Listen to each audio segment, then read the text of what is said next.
Welcome to the Hyannis Hawks Digital Network. I'm Robert Marcello. I'm here with our sideline reporter, David Mandelberg, and also sideline reporter. a sideline reporter, scout liaison. I'm sorry. I am an actor. Yes, and you're also an actor on the side. So. Yes, I do my best acting here. For the I'm sorry, Hawks. David. I said your wrong name. Oh, I apologize. It's okay. Sometimes I wish I could do sideline reporting. I just don't think I have the face for the camera. So, David, one thing I want to talk to you about today was yesterday was the Cape Cod League Scout Day, and you were there, and along with myself and all the other broadcasters, we were able to get access on the field. How did you feel when you walked on the field for the first time? I was salty I didn't get field access. I had to sneak on past the Red Sox people. Let me tell you something. When they said, "Do you have field access?" I said, "No, I don't, but I need to go talk to the coaches. It's my job." Okay. And then when I try to get back our batting sensors that our players use to track launch angle and bat speed and other batting metrics, they said, "No, you can't get it." Well, now if I don't get some of those trackers back, I know who to blame. Okay. All right. Well, but did you like the experience, though? Oh my God, you can't replace that experience with anything in the world. If you want to work in baseball in your future, anywhere around baseball, you got to come to the Cape League, and this is just one of the reasons why. Going to Fenway and being able to watch players work out with scouts really opens your eyes to, what scouts look for in players. Like yesterday, watching Matthew Barefoot hit 2 to 3 balls over the green monster in BP, I mean, that's just people do that rarely enough in the major leagues, but watching a college player do that is really magical. Absolutely. Another question I want to ask you is about the All-Star game that's coming up this weekend. We have a couple of recipients from the Harbor Hawks. What do you like about the guys that did get into the All-Star game? I think they all deserved it. I think that Pages, Todd Law, Adam Elliott, Braden Como, Dylan Thomas, and Adam Elliott have all worked really hard this summer. They've all made changes to the game, and it's shown. And I think that this is just really a reward and a culmination of that hard work and a chance for them to show scouts about how much they are better than they were when they started the year.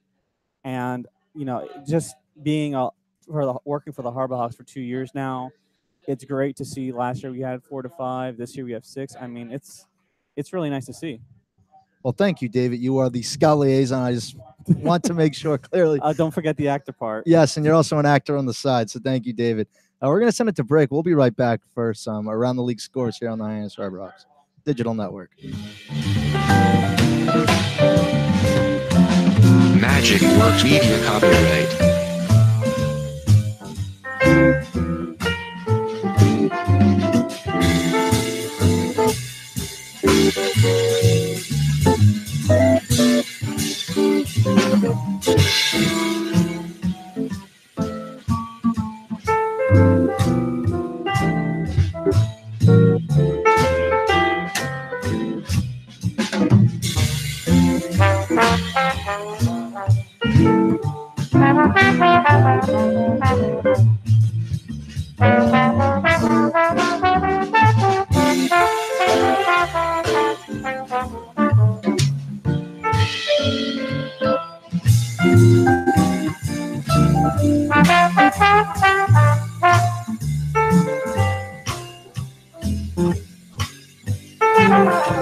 Magic Works Media copyright.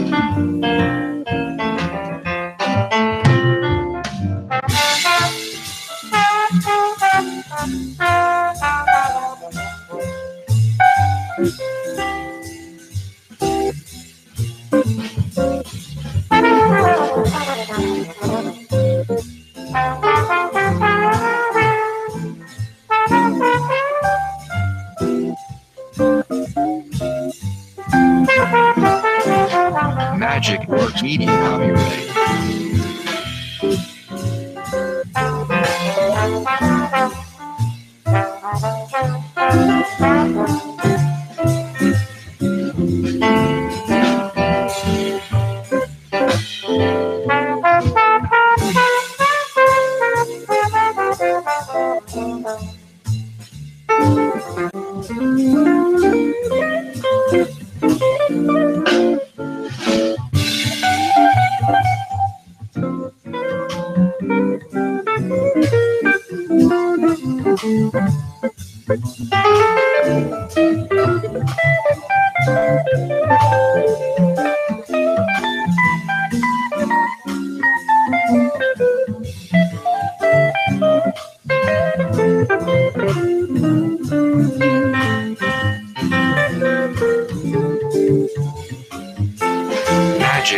Media copyright.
Magic Works Media copyright.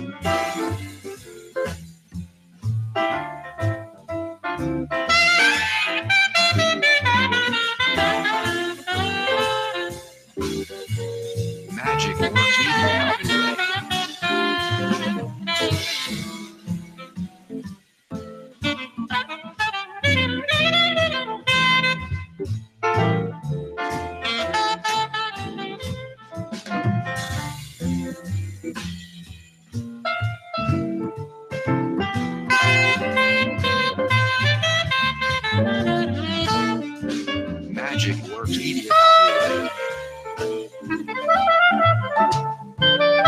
Magic Works Media copyright.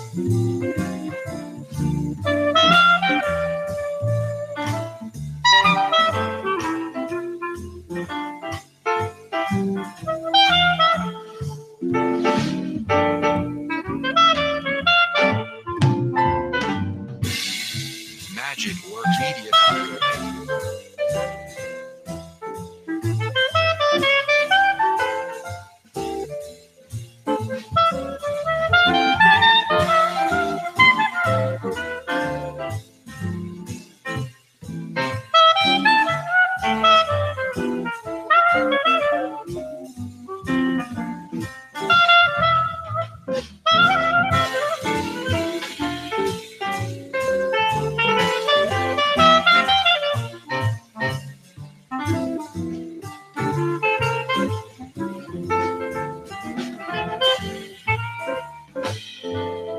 Magic Works Media copyright. Welcome back here on the Hyannis Harbor Digital Network. I'm Robert Marcello, back here on the pregame show. Thank you for David Mandelberg on coming on the pregame show. Now we're going to go for some around the league scores. Currently in the bottom of the third, the Harwich Mariners are currently beating the Katuitt Kettleers 5-0. Here in Hyannis, we have the Bourne Braves at home against the Harbor Hawks, of course. Pregame's currently going on between the Falmouth Commodores and the Wareham Gatemen tonight, as that's in Wareham. That game starts same time we do at 6 o'clock. Two games at 7 o'clock tonight as the Brewster Whitecaps head off against the Chatham Anglers. And then the Whitey Red Sox go on the road and play the Orleans Firebirds. That's going to do everything here on the pregame show. I am Robert Marcello. Thank you for everyone listening. And just in a couple of minutes, you're going to hear Chris Lucy and Lyle Goldstein on the call. So long here in the Hyannis Harbor Digital Network.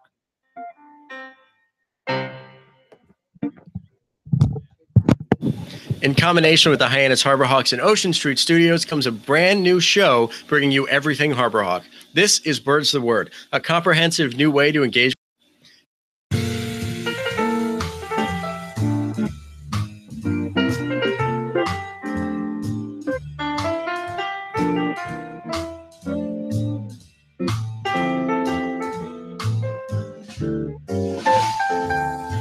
Magic Works Media copyright.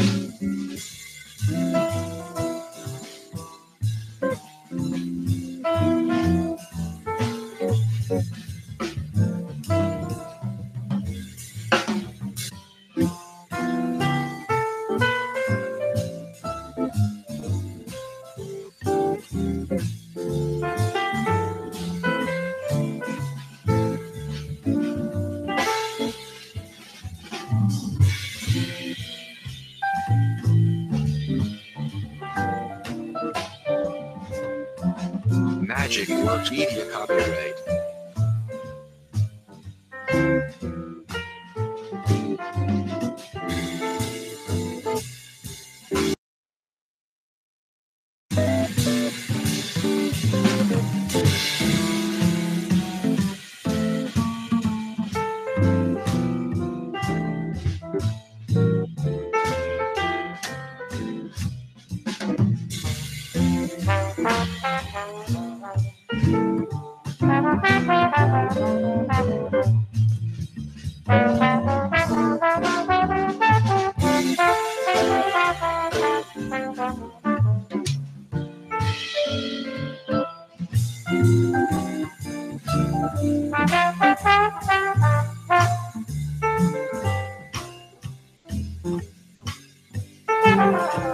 Magic Works Media copyright.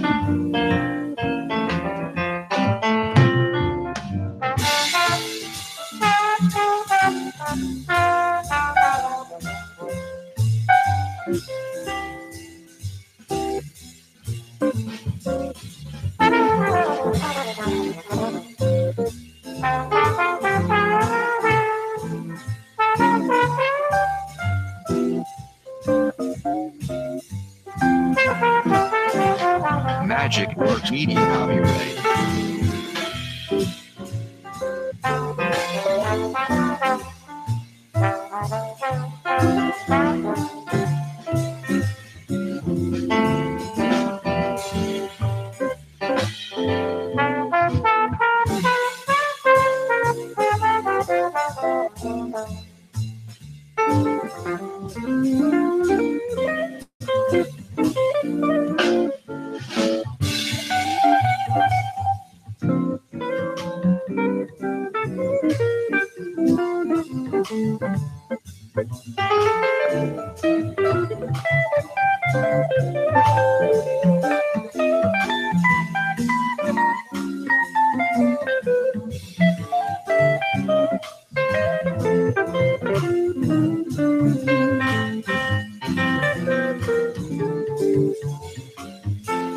Magic Works Media copyright.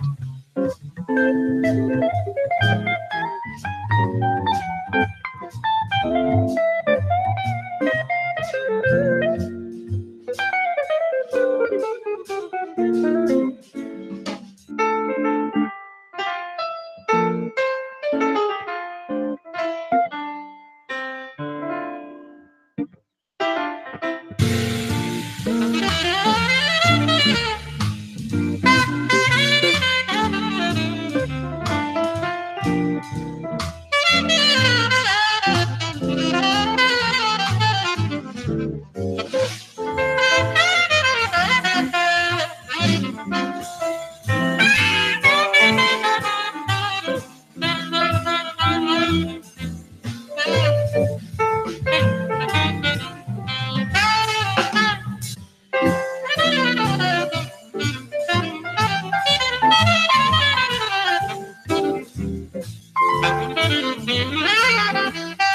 Magic Works Media copyright.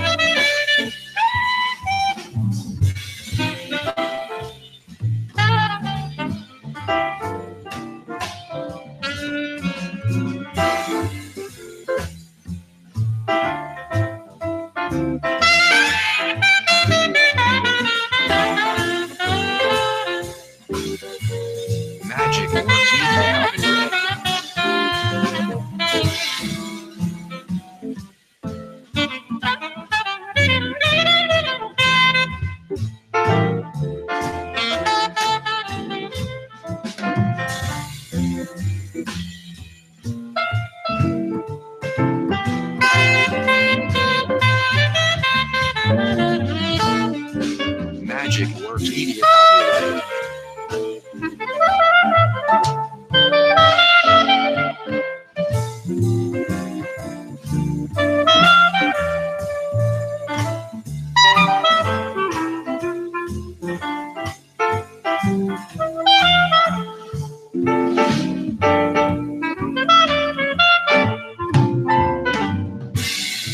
Magic Works Media copyright.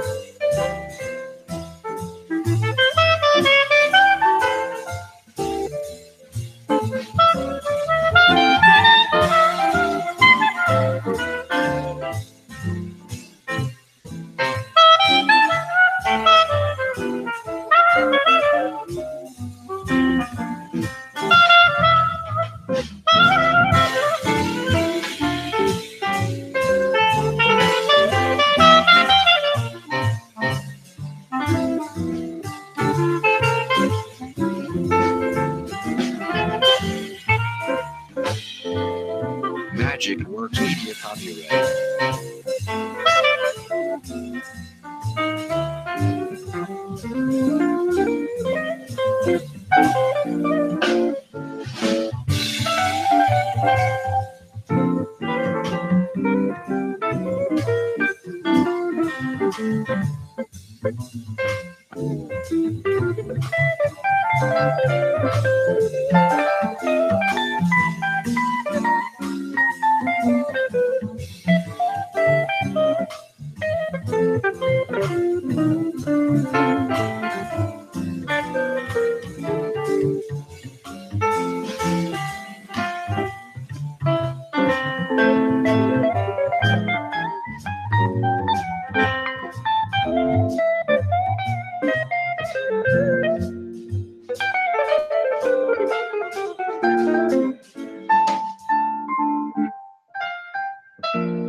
In combination with the Hyannis Harbor Hawks and Ocean Street Studios comes a brand new show bringing you everything Harbor Hawk. This is Birds the Word, a comprehensive new way to engage with your favorite summer. In combination.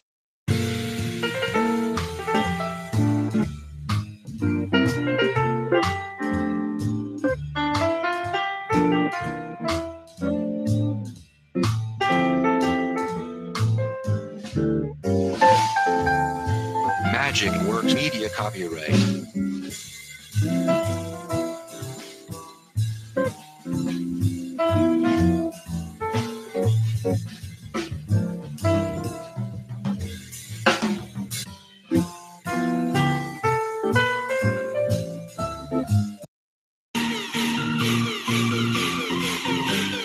Time for lineups and first pitch on the Hyannis Harbor Hawks Digital Network.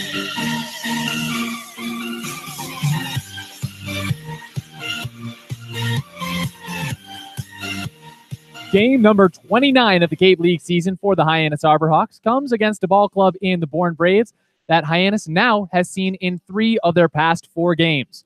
And they've dominated Bourne as well. A 3-0 lead in the season series so far. I'm Chris Lucy. My broadcast partner is Lyle Goldstein. And Lyle, we had an off day yesterday as broadcasters, but these ball players were all in a bit of a nervous tizzy having to go out to Fenway Park for Scout Day and showcase their skills to a litany of Major League scouts. Fenway Park was empty. It was all theirs. We got to go as well, kind of walk around, observe everything that was going on. And I mean, I know I had fun. What was your favorite part of everything? Well, I think just getting to play catch out on Fenway Park for me personally was my favorite part, but going away from that and over to the players, I think watching some of these guys take batting practice on a field like Fenway Park is really intriguing to see because the right center field gap dips out so much. It's very interesting to see which of these lefties have the really significant power, at least at this stage in their career. And then, of course, watching the right-handers hit with the green monster just to their left. Matthew Barefoot put a couple out over the monster. Todd Locke got a couple, and watching them take batting practice is always fun. But at Fenway Park, it was even more of a treat. Todd Lott hit 2 over the monster. Actually, we saw Matt Barefoot hit a pair over the monster as well. A couple guys sneaking them in just down the right field line at that pesky pole. Adam Elliott, one of them, but now Nick McDonald on the mound for the Harbor Hawks, and he's facing off against Tyler Fitzgerald to lead this game off for the Braves. After Fitzgerald comes Anthony Prado out of UConn and Jared Triolo after him. Now the righty from Florida International sets the first pitch. It's a called strike to the shortstop out of Louisiana, and we are underway here from McKeon Park. Scoreless out here. Hyannis infield playing pretty much normal depth, except Seth Gray creeping in over at third base. The pitch. Call it a strike over the outer half. 0-2 now the count. Fitzgerald, a Louisville Cardinal, batting .282 in 28 at-bats, or 103 at-bats in 28 games, 29 hits. He's out Now adjusting his shin guard, getting back into the batter's box on the right side against the righty McDonald. The sidewinder from Florida International sets and throws the 0-2. Ball in the dirt. Kyle Wilkie, the backstop, jumps out to go grab it. Keeps it in front of him.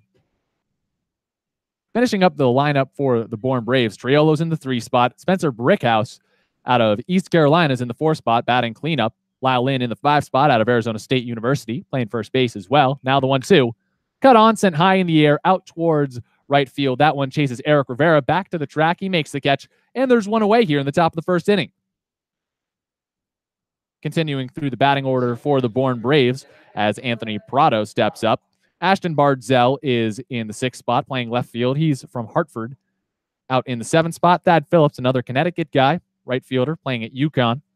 Cooper Johnson's in the 8th spot, the catcher out of Ole Miss. And Oscar Serratos rounds out the 9 in the designated hitter spot out of Georgia Tech. And now the first pitch, a ball low and away to Prado. Today's second baseman out of UConn.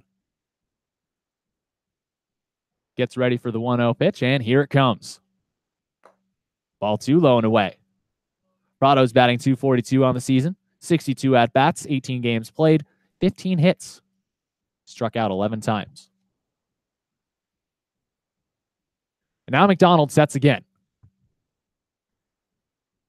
The pitch. Cut on and blipped foul down the third base line. Again, catching for McDonald is Kyle Wilkie out of Clemson. Down the first base line for the Harbor Hawks, Brady Lindsley. Over at second base, a new face on the right side of the infield, and Davis Wenzel. We've seen him play short and third this season, but he's at second right now. Will Holland manning the middle spot over at short. And the next pitch, called a strike over the outer half. 2-strike count now on Prado. Seth Gray over at the right side in third base. Still scoreless from McKeon Park. Only the top of the first inning. Thank you for spending part of your evening with us on the Hyannis Harbor Hawks Digital Network. And the pitch. Bouncer in the dirt on the other side. Going from left to right in the outfield now for the Harbor Hawks. Matthew Barefoot, an all-star this year. He's playing out in left field. Tommy Jew in center field. And then in right field, rounding out the 9 for the Harbor Hawks, is Eric Rivera. And now McDonald sets and deals the payoff pitch. Called strike 3 over the outer half of the plate. Home plate umpire Rudy Fernback rings up Anthony Prado on a nice little breaking ball over the outer half of the plate. And now there's 2 down here in the top of the first inning. Still scoreless from McKeon Park. McDonald doing a good job on that pitch. Like you said, got him with some breaking stuff. Started him off with a couple of fastballs earlier in the at-bat, but then starting to change speeds, keep the hitter off balance. That's been one of McDonald's biggest key as the stretch has gone on for him this summer, his ability to strike guys out. The more strikeouts he's had, the better his starts have been. Jared Triolo's at the right side of the plate now. Takes ball 1 over the outer half. 1-0 now the count. Missed breaking ball right there from the righty out of Florida International. 1-1 record on the Cape League season. A 4.56 ERA in 5 games started. The ERA a bit of a misnomer, though, due to a rough start to the season, but he's cooled down since. And the pitch. Ball 2 low and inside. Off-speed offering around the ankles of Jared Triolo. Batting .274, 28 hits and 102 at-bats for these Bourne Braves. Has knocked 3 home runs out of the park. Now the 2-0. Ball 3 low and away.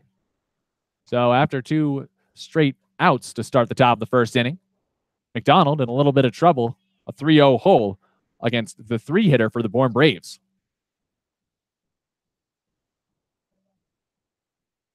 Now the 3-0 pitch. Ball 4 outside. So 2 straight outs and then 4 straight balls off the hand of Nick McDonald. And there's a runner on first with 2 down in the top of the first inning. No score yet in this ball game. Game number 29 of the campaign for the Hyannis Harbor Hawks. They have yet to lose a contest against these Bourne Braves.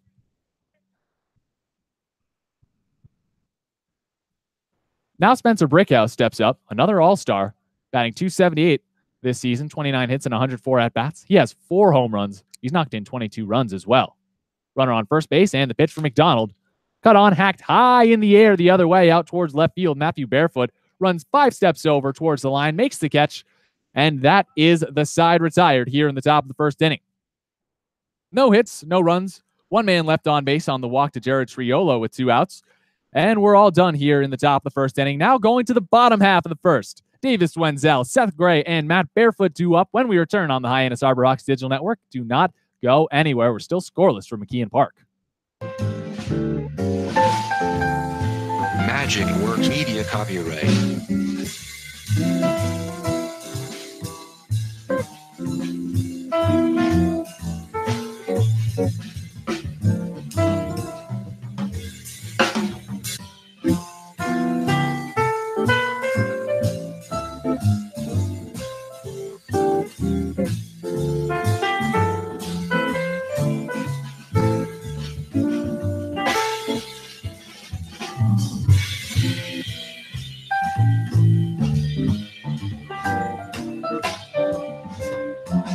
Magic Works Media copyright.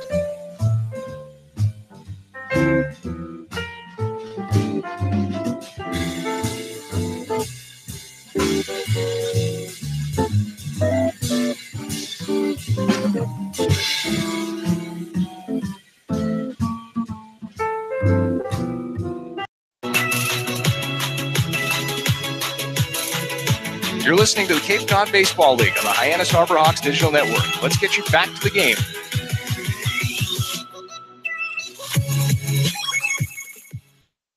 Alongside Lyle Goldstein here on the Hyannis Arborhawks Digital Network, I'm Chris Lucy. No score yet in this ball game, only going to the bottom of the first inning. Hyannis and Bourne battling it out here on a muggy, overcast day from McKeon Park. Flag out in right center field at half mast in honor of Michael Chesna, a Massachusetts police officer who was killed in the line of duty just a little while ago. The entire state of Massachusetts in mourning over the loss of yet another law enforcement official. You can see players all throughout the league wearing special pins to commemorate the loss of a man from Yarmouth, Sean Gannon, who was a member of a canine unit who died in the line of duty earlier this year as well. So a tough year for law enforcement in the state of Massachusetts, but baseball goes on and the community rallies around those two guys, and our hearts here for the Hyannis Harborhawks Digital Network go out to them as well. And now we can get back to some baseball. Harrison Rutkowski on the mound, the lefty for the Bourne Braves out of Rutgers. He faces off against Davis Wenzel in the first pitch. Cut on, sent high in the air out towards right center field, and it dunks down right past the right fielder in Phillips for a base hit, rolling all the way to the wall. Davis Wenzel jogging into second base in front of the relay throw to Tyler Fitzgerald. The shortstop gloves it on a hop, and Davis Wenzel leads this game off with a double for the Hyannis Arborhawks. No one down in the bottom of the first inning, and no score still, but things moving in the right direction for Hyannis, Lyle. And we've seen Davis Wenzel do that a couple of times this year. Back against Wareham, he took the first pitch of the game and drilled it out to left for a double. Wenzel, about a week and a half ago, was really starting to display some power, and then he cooled off a little bit over the last few games, as he was 1 for his last 13 going into that at bat, but stayed the other way with that one, keeping his hands back and drilled that one out to right center all the way to the fence. And now the lefty Rutkowski has to deal with another lefty at the plate, and Seth Gray throws a first pitch strike over the outer half. One pitch seen and one hit for the Harborhawks. Davis Wenzel mashing the first ball off the hand of Rutkowski out to right center field for a double. Again, Hyannis off to a roaring start against the Braves here in the bottom of the first inning. And now Rutkowski to the set, lefty from Rutgers. Looks back the runner from Baylor and now deals to the man at the plate. Ball high and outside, 1-1 the count to the third baseman out of Wright State. So Seth has 20 hits and 66 at-bats this campaign, batting .303. He's knocked in 8 runs. Also been a stalwart with the glove. The 1-1 pitch. Hacked on and sent high and trailing foul, but just dunking on the other side of the foul line. Looked like it was going to stay fair for a second, but just not coming as Seth Gray would hope. The ball dinks foul down the left field line. Everyone has to get back to their places. Davis Wenzel jogging back to second, and now Seth Gray with a 1-ball, 2-strike count. Rutkowski, though, we'll get you the numbers on him before we take you around the infield. An 0-1 record, 5.68 ERA in 3 starts for the Braves. 12 2/3 innings pitched, 10 strikeouts. He's walked 3 and also given up 13 hits. He gets knocked around a little bit, the 1-2. Ball inside. Off-speed offering missing. And the count now even 2 balls and 2 strikes. Catching today for Rutkowski is Cooper Johnson out of Ole Miss. Playing first base, Lau Lin out of Arizona State University. At second base, Anthony Prado out of UConn. At third base, Spencer Brickhouse out of East Carolina. And then up the middle at short, Tyler Fitzgerald from Louisville. The pitch, hacked on and missed for strike 3. Seth Gray misses a 2-2 fastball, and there's one away here in the bottom of the first inning. And now we'll go around the outfield for the Bourne Braves as Matthew Barefoot steps up to the plate. He's been hot as all heck for the Harbor Hawks. Jared Triolo's in left field. He plays his college ball at Houston. Ashton Bardzell from Hartford is in center field. And then rounding out the 9 after the next pitch to Barefoot, which is a hack and a miss, or just a little bit of a tip called by the home plate umpire, Rudy Fernback. 0-1 now the count on Barefoot. Playing out in center field, Ashton Bardzell. In right field, Thad Phillips. Left field, Jared Triolo. And now Barefoot looks at the 0-1 pitch. Here it comes. Hacked on and fouled behind home. 0-2 now the count on Barefoot. 34 for 87 on the campaign. A scorching .390 batting average to lead the Harbor Hawks. 3 home runs, 16 RBIs. Comes up with a man on second base. Still no score here from McKeon Park. But Hyannis off to a good start offensively. Only 1 down. And the pitch to Barefoot has to wait as Rakowski steps off the mound. Looks back Davis Wenzel at second base. Will Holland is up next for the Harbor Hawks. He's in the on-deck circle right now, the shortstop out of Auburn. Todd Lott from UL Lafayette in the 5 spot, DHing, as Barefoot hacks and fouls the 0-2 pitch off behind home plate. Count remains 0-2. Kyle Wilkie, the backstop out of Clemson, is batting 6th. Tommy Jew in the 7th spot out of UCSB. In center field, in the 8th spot, Eric Rivera out of Florida Atlantic University. And rounding out the 9, Brady Lindsley from Oklahoma. Lights coming on earlier than they usually do here at McKeon Park. Only 6:14, less than 20 minutes into this ball game, but an overcast day has obscured the sun. And now the pitch. Cut on and popped up down the right field line. Thad Phillips moves his way over towards the line, makes the catch, and actually bobbles the ball as it goes into his glove. Matthew Barefoot turning around first as the ball was dropped. He cruised into second safely. Davis Wenzel advancing to third, and the E9 on Phillips puts 2 runners in scoring position, and there's only 1 out here in the bottom of the first inning. Hyannis rearing to break a scoreless tie at McKeon Park. Well, Thaddeus Phillips, usually a catcher, making a start out in right field tonight for the Bourne Braves. That one, wind blowing out to his left a little bit, tracking it over toward the line, and just overran it a little bit as he tried to extend that arm back across his body, sitting at the line, and ball just goes in and out of his glove. A nice break for Matthew Barefoot. He stands on second base. Now Will Holland coming up to the dish for the Harbor Hawks. Dangerous man to have at the plate with runners in scoring position. He has been one of the best hitters for average in Hyannis since he's gotten here, as the first pitch bounces in front of him. 1-0 now the count on the shortstop out of Auburn. Holland batting .310 in only 8 games with Hyannis, 29 at bats. Worked 9 hits, struck out 9 times, also driven in a run and walked. Also been an asset defensively.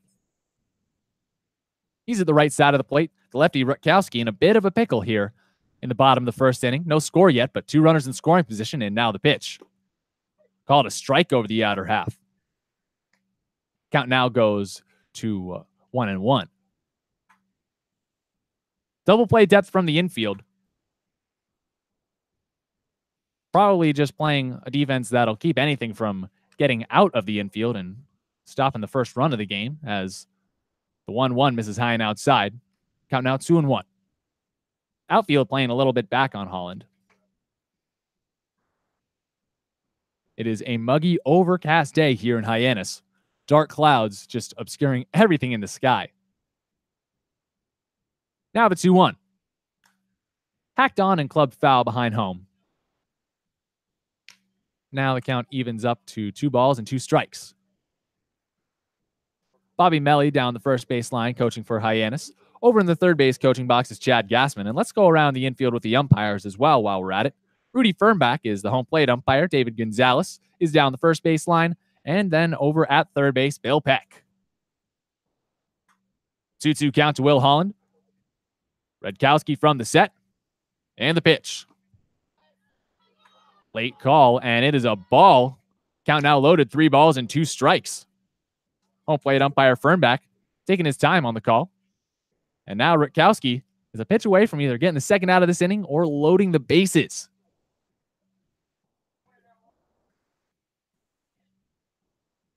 The lefty from Rutgers taking his time, looking into his backstop from Ole Miss. Now comes to the set. The payoff pitch. High and outside, ball 4. Patience pays off right there for Will Holland. He works his second walk of the season, and the bases are jammed for one of the most dangerous hitters in Cape Cod coming up to the plate in Todd Lott. .313 batting average in 83 games, in 83 at-bats, 24 games. Lyle, this is about as good a situation that Harbor Hawk fans could hope for right now. And Todd Lott up with the bases loaded, displaying probably the most power of any Harbor Hawk this season, although interesting for Todd, hasn't had a whole lot of opportunities with the bases juice this season, just 0 for 3 on the summer. He's at the right side of the plate, the lefty to the set and the pitch. Called a ball low and outside. That one almost bouncing in front of home plate. Johnson covering it up, though. Bases juiced, no score here at McKeon Park. But all that's subject to change with Todd Lott at the plate. An RBI machine for the Harbor Hawks. He's knocked in 11 this year and swings and misses at the 1-0 pitch. Tipping it off, but just into the glove of Johnson, evening the count at a ball and a strike. No place to put Todd Lott if he works a walk. He's worked 4 on the season so far. One of a couple Harbor Hawks to hit one over the monster at Scout Day yesterday. And now the pitch. Hacked on and missed for strike 2. 1-2 count now on Todd Lott. He has to pin his ears back and make sure he doesn't swing at anything outside of the zone. Crucial spot for the Raging Cajun out of the University of Louisiana Lafayette. 5 home runs on the campaign. One right now would put Hyannis out front in a big way. Still scoreless from McKeon Park. Now the 1-2 pitch to Lott. Hacked on and missed, strike 3. Some cheddar from Rutkowski fools Todd Lott with a breaking ball that almost bounced in front of home plate. And there is 2 away here with the bases loaded still in the bottom of the first inning. No score. And it all comes down to Kyle Wilkie to try and keep this rally alive.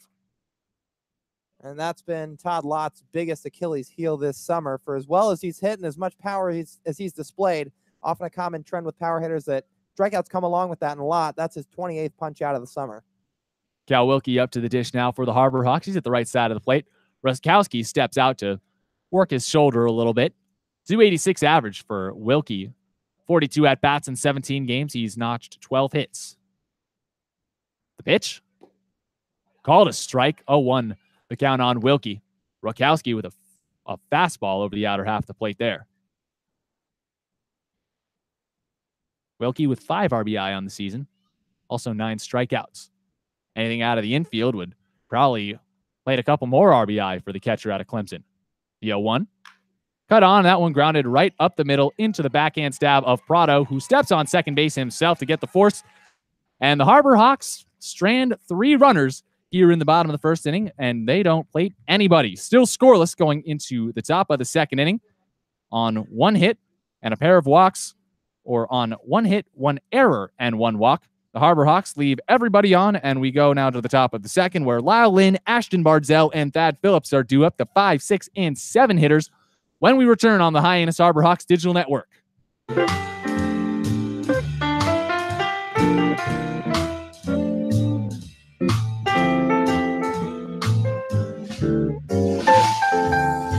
Magic Works Media copyright.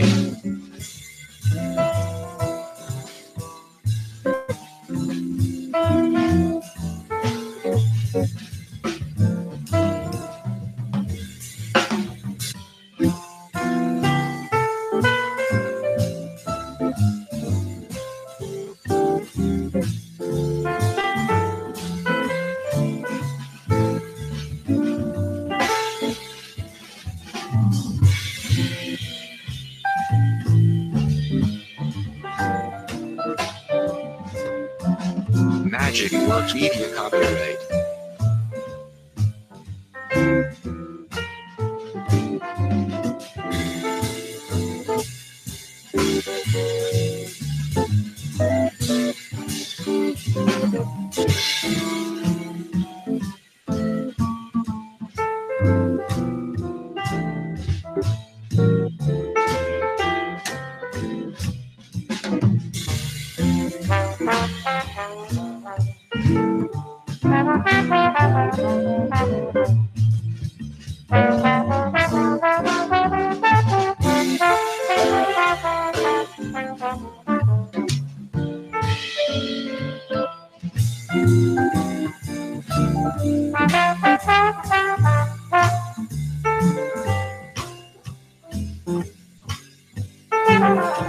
Magic Works Media copyright.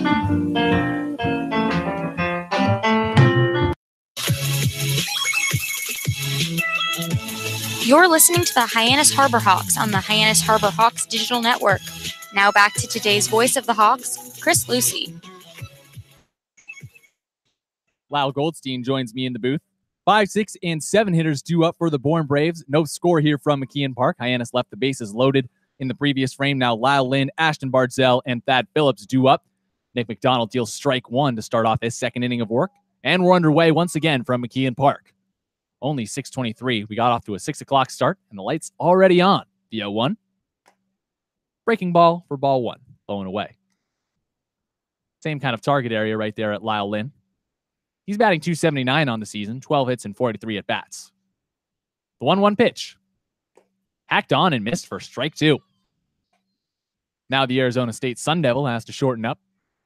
Florida International Panther ahead in the count 1-2. Middle infielders playing back towards the lip of the outfield grass. Straight away, maybe a little bit up the line for Seth Gray at third and Brady Lindsley at first. The 1-2. Bouncer for ball two. Breaking pitch missing right there for McDonald. Even count. Nick has only walked 10 guys this season, so not someone who's going to lose control all that often. Very disciplined with his arm slot. He says the arm slot for his sidewinding kind of motion is really the most important thing that he has to keep an eye on. The 2-2. Ball three, low and away. Missing with a little tailing pitch right there. And now the righty-righty matchup is loaded up. 3 balls and 2 strikes.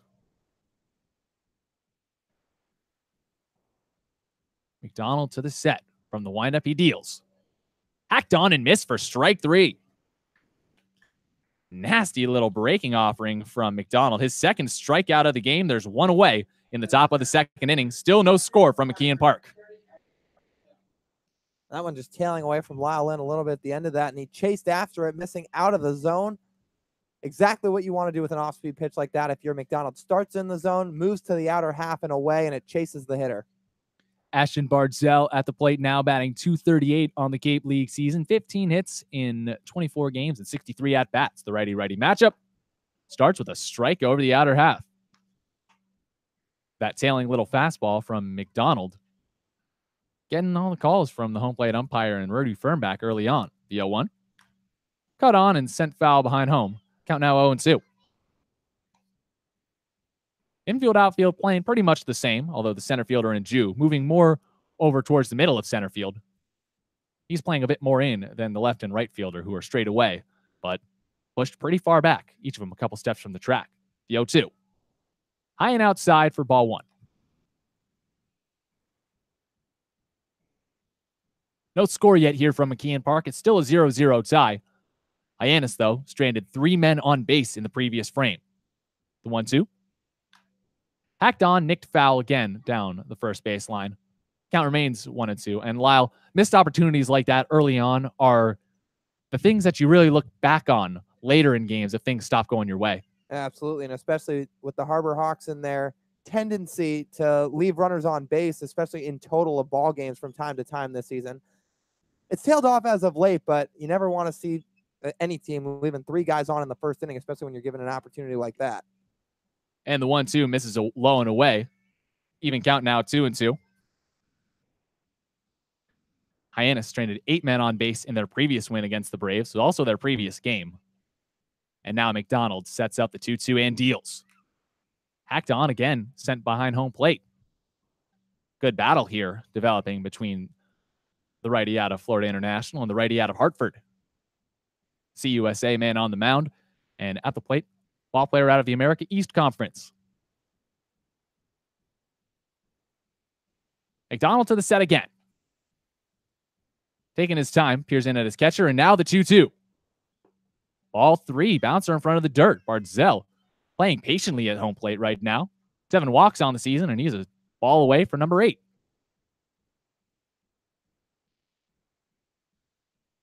McDonald, again, not a guy that loses control all that often, but he's been releasing the ball a bit late today.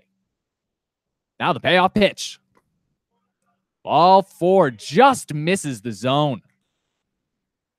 That tailing fastball out over the outer corner of the plate, just not spotting up for McDonald there. He was able to get a strikeout on it in the previous at-bat. And strike 3 turns to ball 4 against Barzell. And there's a runner on first base. Only 1 down here in the top of the 2nd inning. No score from McKeon Park. Thad Phillips at the plate for the Braves right now. Runner on first base. Barzell taking a lead. About 2 steps, held on by Brady Lindsley. Double play depth from the infield now. Snap throw over to first. And a nifty move from the right-handed McDonald. Almost nabs the runner in Barzell, but he dives back in safely. Phillips at the right side of the plate. Not having the best season at the dish so far.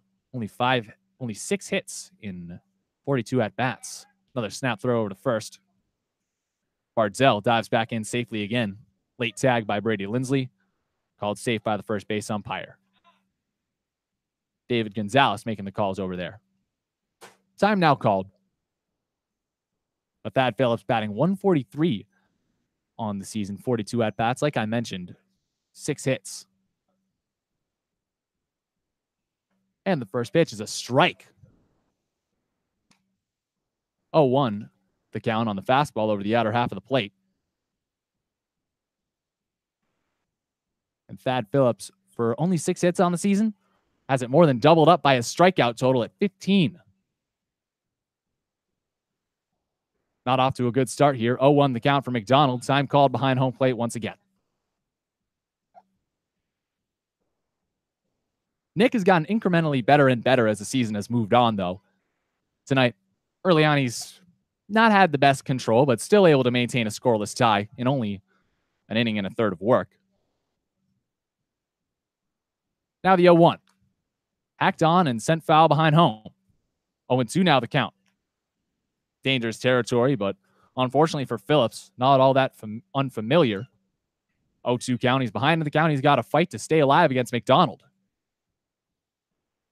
Nick, not the biggest strikeout guy, or it's actually better strikeout guy than I thought just off the top of my head. 22 Ks coming into this game and only 22 innings pitched. A snap throw over to first base almost nabs the runner. But Barzell sliding in safely just under the tag of Lindsley. And we've talked about this just about every time McDonald's made a start. His pickoff move is so quick and so effective, especially for a right-hander. It's all in the footwork for McDonald. And now the 0-2. Hacked on and sent foul down the first base line out of play. And I mentioned it's all about the footwork loud because he does that little quick shuffle with his feet that gets him over, not only off the rubber, so you avoid the buck, but it gets him over to first base, and he can just set and whip that sidearm delivery over down to first base. It's almost like a young Muhammad Ali. You see those old videos of him just shuffling his feet like a crazy man. Not quite there, but pretty good. The 0-2. Called strike 3. That nasty breaking ball just taking forever to get over the outer half. But Rudy Fernbach rings up Thad Phillips for out number 2 here in the top of the 2nd inning. Second looking strikeout of the day for McDonald. 3rd total and also 2nd strikeout looking. Like you said, he's not a guy that overpowers you with this stuff. His fastball sits in about the mid to high 80s, but that sweeping breaking stuff is what he's done such a good job of all summers with keeping hitters off balance. And now he'll look to keep Cooper Johnson, off balance. Maybe get the 3rd out of this inning. 1 man on first base, 2 down. Top of the 2nd inning, still scoreless here in Hyannis. Harbor Hawks and Bourne Braves doing battle. The righty sets and deals to the righty at the plate. Ball 1. The bouncer almost gets away from Wilkie, but the backstop from Clemson with a nice extension over it towards the left-handed batter's box, and he makes the grab.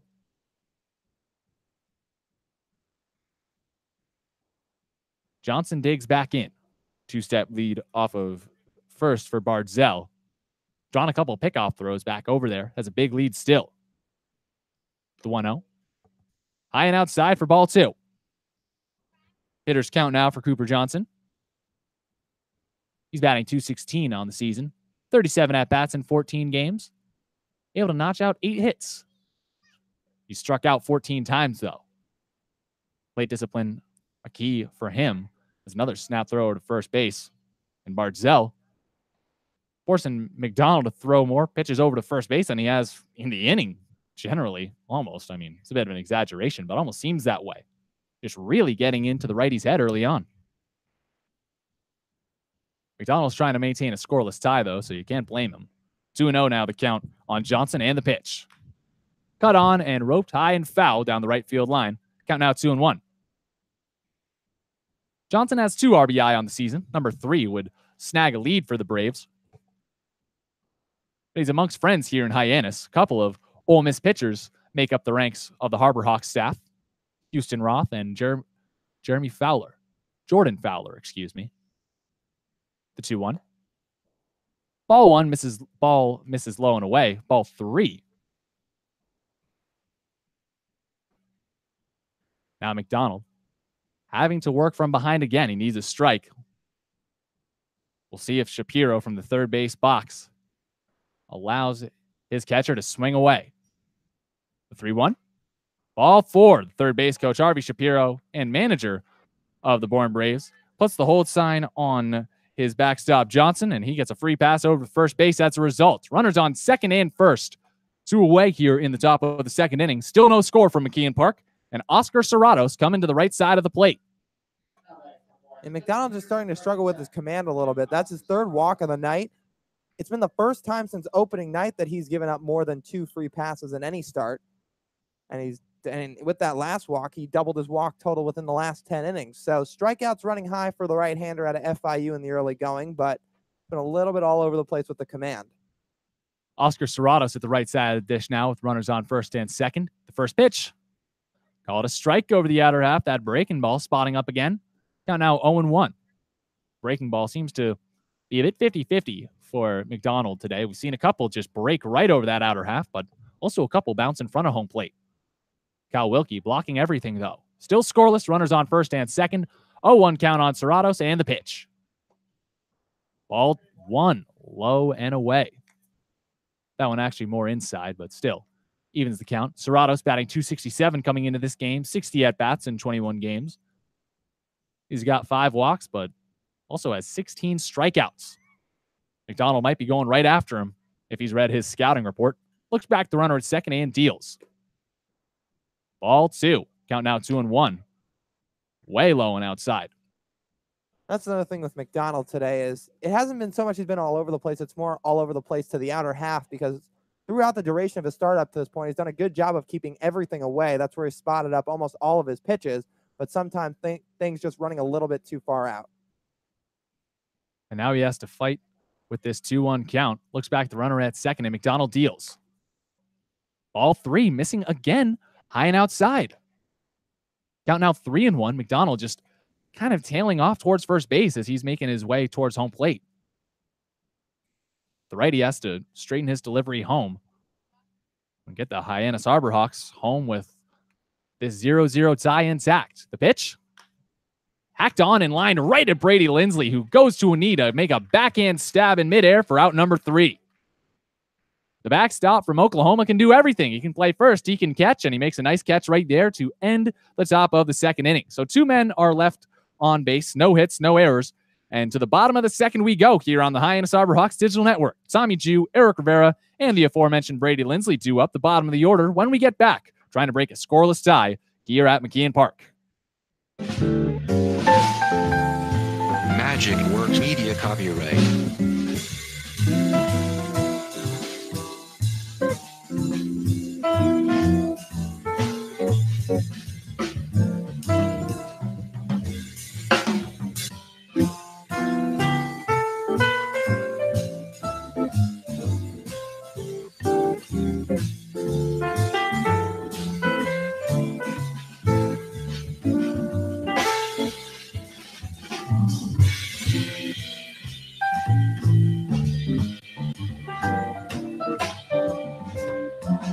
Magic Works Media copyright.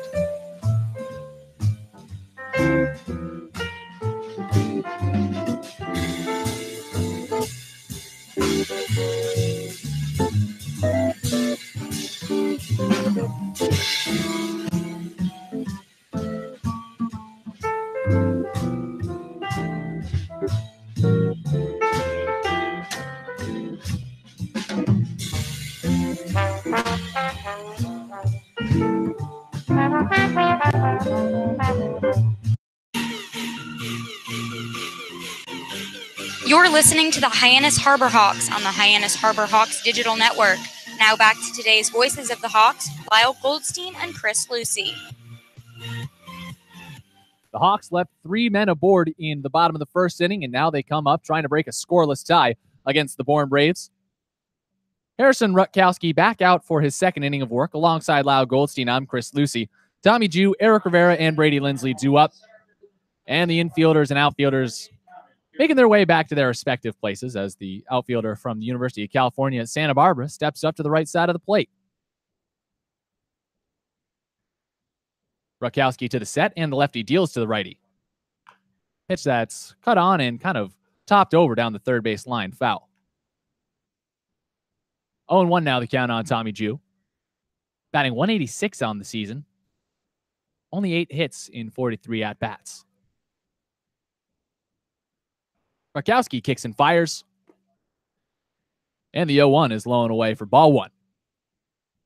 Trying to float a little off-speed stuff over the outer corner. Not spotting up for him. Now the 1-1 pitch. High and outside for ball 2. Fastball misses the zone. 2-1 now the count. Lights are on here at McKeon Park. It's only 6:39, but just the sun is completely blacked out by a very, very cloudy night sky. The 2-1. Ball 3 low and inside. Rudy Fernback making the calls behind home plate, and the count now 3 balls and 1 strike. Tommy Jew trying to work his way over to first base. The 3-1. Call it a strike. Take on all the way. And now it's a loaded count to today's center fielder.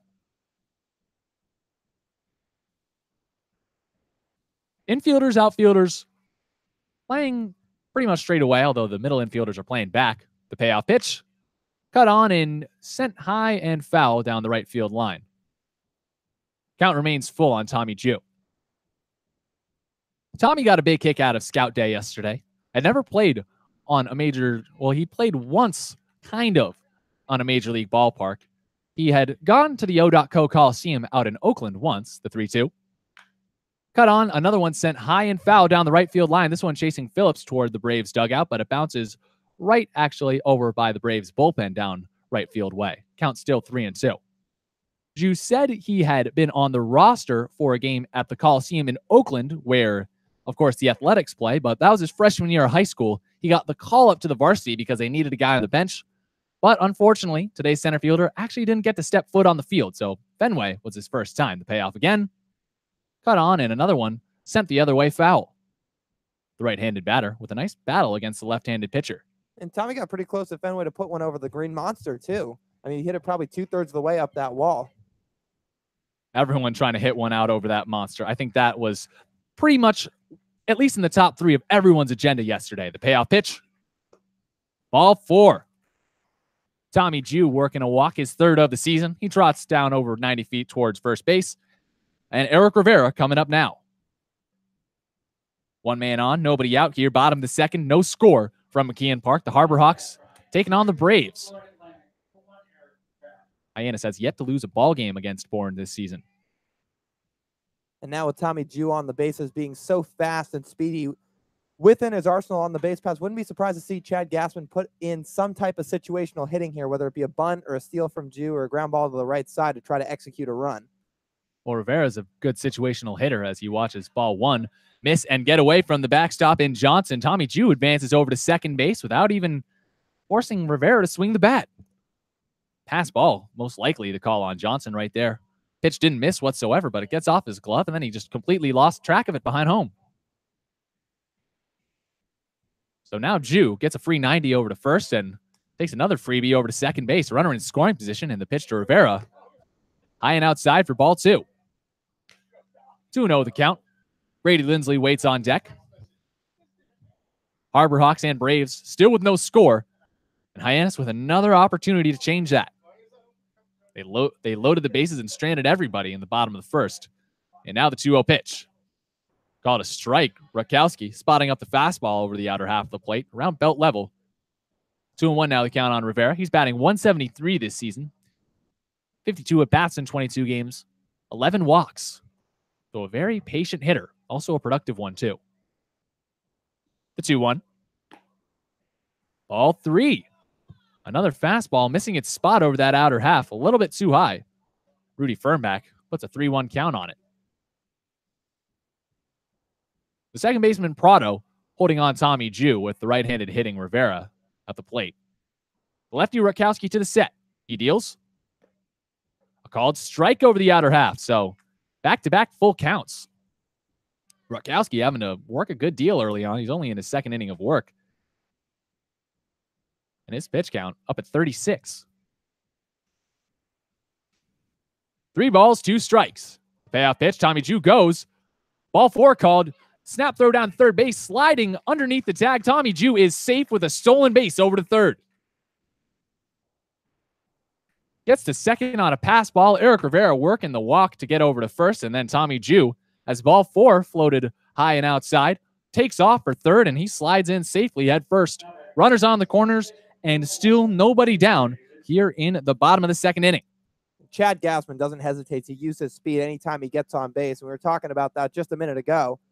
Last time these two squared off, Tommy Jew got on base once, and what did he do? He swiped 2 bags, including third, and he steals third again right there to get a guy in scoring position with less than 2 outs and bring Brady Lindsley to the plate, who made the most of his opportunity the last time he played Bourne. He steps up to the left side of the dish, trying to creep his way towards the Mendoza line. 9 for 53 on the season, a 169 average. Comes up against a lefty from Rutgers. Rutkowski sets and deals. Rivera goes. Ball 1 flies over the outer half, and the throw from Johnson gets away from the shortstop in Fitzgerald. Tommy Jew comes in to score. Hyannis leads 1-0 on the throwing error from the catcher. Rivera takes second base, and Hyannis is out front with nobody down here in the bottom of the second inning. Well, how about that? Tommy Jew reaching via the walk and then moving up 90 feet in 3 different ways. A pass ball, a stolen base, and then an error from the catcher as he trots home. Gives the Harbor Hawks their first run of the day, and he is just such a nuisance to any defensive team that he goes up against because he's so fast. He draws the attention of pitchers, and it gets in their head a little bit. The run charged earned to Rutkowski, and now Brady Lindsley digs in with a new approach. 1 ball on him, runner on second base. 1 run lead for Hyannis. The pitch? Called a strike right down Broadway. Off-speed offering from the lefty. Dances right past the lefty. And the count even at a ball and a strike. Rivera got out there with a steal as now the wind starts rippling his jersey with a 2-step lead off second base. Held on by the shortstop Fitzgerald. The 1-1. Ball 2, high in sight. Breaking pitch, missing again from Rutkowski. He's wearing his away blues, the Bourne Braves. Away blues with white lettering, red sleeves with some white trim around the lettering, gray pants with a red pinstripe, and then red caps with a blue bill. The 2-1. Cut on and nicked foul just off of home plate. Brady Lindsley just missing a spot right there. Looks exasperated as he liked the pitch, obviously, and didn't get his hands on it. Count now even 2 balls and 2 strikes. Brady Lindsley wearing his blue Harbor Hawks batting helmet, white home uniforms, orange sleeves, orange lettering, blue trim around the lettering, white pants completing the ensemble, and they'll take the field with blue hats, with blue bills and the Hyannis script H on their foreheads. Now the 2-2 from Rutkowski. Here it comes. Ball 3, missing outside.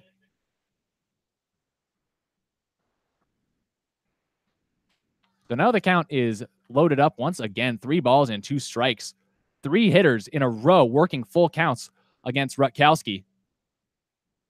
And he sets to deal yet another payoff pitch. Cut on, hacked foul down the first base line. Slow roller. Gets out of play quickly. 13 strikeouts on the season for Lindsley to only 6 walks. So this is where he's really pushing his limits to try and improve this summer. It's just cutting down on those strikeouts against some of the best pitching in the country. Has a golden opportunity for a learning experience here. The 3-2 pitch. Ball 4. Brady Lindsley triumphantly flips his bat towards the Harbor Hawks on deck circle. And the lineup turns over for Hyannis. Runners now on first and second. The Hawks with a 1-0 lead. Still nobody away here in the bottom of the second inning. Rutkowski just really starting to lose his command. 3 straight walks in the inning, and like you mentioned, all of them being full count, so he's battled his way in every at-bat, but has lost a trio of them up to this point, and this is a guy who came into the day with just 3 walks to his name on the season, and has now more than doubled that total here tonight. With the Hyannis Harborhawks leader in walks at the right side of the plate, the pitch to Wenzel, a ball low and inside. Hyannis' lineup turning over, as we mentioned. Davis 1 for 1 today with a double. He's at the right side of the plate. Runners on first and second. A 1-0 lead for Hyannis. No one down in the bottom of the second inning. Golden opportunity for the Harborhawks to strike first and pile on. Rutkowski steps off the rubber, looks back. The runner Rivera at second. He's being held on by the second baseman Prado. First baseman Lynn not holding on the runner Lindsley, but playing a little bit behind Lindsley, who has a 2-step lead off of the bag. Middle infielders playing more towards the middle of the infield. Third baseman playing the line. And the 1-0 pitch misses high and outside, ball 2. I think they might even have a little bit of a shift here on Wenzel. Lyle Lynn is way off the line at first base, probably about 10 steps over to his right. And second baseman and Prado playing up the middle as well. The Baylor Bear batting .229 on the season, 22 hits and 96 at-bats. Now the 2-0. Hacks on it and ropes it out towards right center field. It dunks down right at the warning track. Rivera is going to round third, score easily. Brady Lindsley trailing right behind him. Davis Wenzel chugging around second base, slides into third base in front of the throw. The tag not in time. And that's a 2 RBI triple for Davis Wenzel. And Hyannis is out front 3-0. Still no outs in the bottom of the second inning. Well, have your day, Davis Wenzel, crushing that pitch out to right center field. A little bit further, but more or less the same spot as his first at-bat, as he's doing a great job seeing the ball the other way and staying with that pitch from the left-hander in Rutkowski. And then Davis with that speed flying around second, almost chasing the 2 runners scoring in Rivera and Lindsley, and a little bit of a bang-bang play, but slides in safely, and I think it's safe to say he's put that 1 for 13 slump behind him. Pitching coach Keith Bilodeau now out for a word with Rutkowski. Looks like there's a right-hander getting loose in the Bourne Braves bullpen. No activity in the Harborhawks pen, but they don't really need any right now. Nick McDonald not having his best outing so far early on, but still enough to keep it scoreless on the Braves half, while Hyannis has come to life with 3 runs after stranding 3 men on base in the previous frame. I mean, talk about a bounce-back inning, Lyle. Absolutely. I mean, we've seen the Harborhawks put up some runs in bunches against the Braves this season, but usually small bunches. We've seen them put up pairs of runs. We saw it a couple of times the last time these two squared off. That was when Hyannis put up 2 in the 4th inning. Then back in Friday's game, 2 in the 4th, 2 in the 7th, and then 3 here. So chipping away a little bit at a time and out to a nice lead here. Bilodeau back in the dugout, and the pitch. Called a ball outside to Seth Gray, who's at the left side of the plate now. Seth's 0 for 1. He was the first strikeout victim of the game for Hyannis. Comes up in a new situation. Davis Wenzel 90 feet away from making this a 4-0 ball game. The pitch, hacked on and missed. Even count now, 1 ball and 1 strike. Seth Gray looks like he might have gotten a piece of it. It got away from the backstop Johnson for a minute, but he picked it up and fired it back. Johnson got an inauspicious start to this inning. Pass ball allowed Tommy Jew to advance to second. Now the 1-1. Hacked on, another one nibbled just behind home plate. 1-2 now the count. Seth Gray trying to keep his hot streak moving. He's 4 for his last 8 at-bats, has hits in each of the previous 2 games. Rutkowski the set, the 1-2 pitch. Ball 2, high and outside. Wind blowing out here at McKeon Park. Everything going Hyannis' way early on here. A 3-0 edge for the Harborhawks. Bourne still trying to find their first out at the bottom of the second. Hyannis scoring all 3 of their runs here. Now the 2-2. Hacked on, and a grounder just swung over right over to the mound. Rutkowski comes off the mound, throws errantly over to first, but Lyle Lynn able to make the stretch and touch his back foot on first just before Seth Gray gets there for out number 1. And now the entire Bourne defense and dugout alike can breathe a sigh of relief. 3 runs across the plate in the bottom of the second, but now there's 1 away. They can breathe a sigh of relief, but not too big of a sigh with just 1 out and a man on third. Matthew Barefoot stepping in, just about the last guy you'd want to see in this situation when you're trying to squander any further rally from the Hyannis Ball Club. He's at the right side of the plate. The pitch misses high and outside. 1-0 now the count to Matt Barefoot, the lefty Rutkowski. Squaring him up for the second time today. Matt's 0 for 1. He reached on an E9 earlier today. Runner on third base, Wenzel. Hyannis out front 3-0. The pitch. Called a ball low and away. Count now 2-0. Matt Barefoot, I mentioned, with a big hit streak in his back pocket right now. Officially, he's hit in 18 straight games. Unofficially, it's another question. The 2-0. Hacked on, served foul behind home. And I mean unofficially because one of the games in his hit streak against Wareham for now has been struck from the record because Hyannis will be replaying that game from the top of the 7th inning with 1 out tomorrow starting at noon here at McKeon Park. Now Barefoot digs in the 2-1. The pitch. Called a strike over the outer half. Count even 2 balls, 2 strikes. So either way you spin it, an 18-game hit streak, a 19-game hit streak. Matt Barefoot, one of the hottest hitters in Cape Cod right now, showing everybody his worth. Major League scouts, be on the lookout. The 2-2. Cut on and weakly popped up over to the right side of the infield. That one chases Lynn off the line, but the first baseman makes the grab, and there's now 2 away after 3 runs came across to score here in the bottom of the 2nd inning. I mean, it's interesting, Lyle, getting back to what I was saying about Barefoot, that a game that happened, a hit that legitimately counted in Barefoot's favor, can just be kind of taken away from him like that by the league just because of a technicality. Well, until it actually does, I'm going to give him the benefit of the doubt because he's currently at 18 right now. He's put together such a good summer. Until it's officially stripped, I'm going to call it an 18-game hit streak. Fair enough. Will Holland at the plate right now. Runner on third base, Davis Wenzel. And the pitch. Ball in the dirt. Righty-lefty matchup starts off a 1-0 in favor of the Auburn shortstop. Will worked a walk in his first plate appearance. Now the lefty Rutkowski to the set. And the 1-0 pitch. Raking ball for a strike. Moving from outside right in on the hands of Holland. Count even, a ball and a strike. Davis Wenzel is on third base. He knocked in all 3 runs of this inning, or 2 of the 3, excuse me, with a 2 RBI triple that put Hyannis out front 3-0. The 1-1. Cut on and served foul down the first base line. Count now 1-2.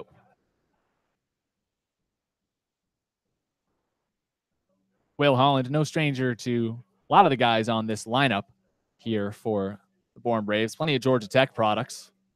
And Holland, of course, a native of Georgia, so played against most of them in high school and highly coveted by everyone in the nation. Now the pitch is hacked on and served the other way out towards right center field. It dinks in front of Thaddeus Phillips for a base hit. Davis Wenzel comes in to score, and a 1 RBI hit for Will Holland with 2 down in the bottom of the 2nd puts Hyannis out front 4-0. And Hyannis has done a great job today, especially in this inning, looking oppo and driving the ball the other way. That one with Will Holland, no exception. Got some off-speed stuff from the left-hander and Rutkowski and stayed back on it, shifted his weight, a good transfer, and then just kind of drops the barrel on it and squares it up out to right center field. And Holland picking up his 2nd RBI of the summer and came into that at bat hitting .310. But after those first couple of at-bats to really kind of get the wheels going here out on Cape Cod, he's been scorching hot. And now Harvey Shapiro out to the field. The manager for the Braves takes the ball away from Rutkowski. That's all we'll see out of the lefty. 4 runs on his bill right now. We'll get you the final line and the numbers for the new man coming into this game when we get back on the Hyannis Harborhawks Digital Network. 2 men down here in the bottom of the 2nd. Hyannis out front 4-0. This inning to conclude when we get back after a quick break.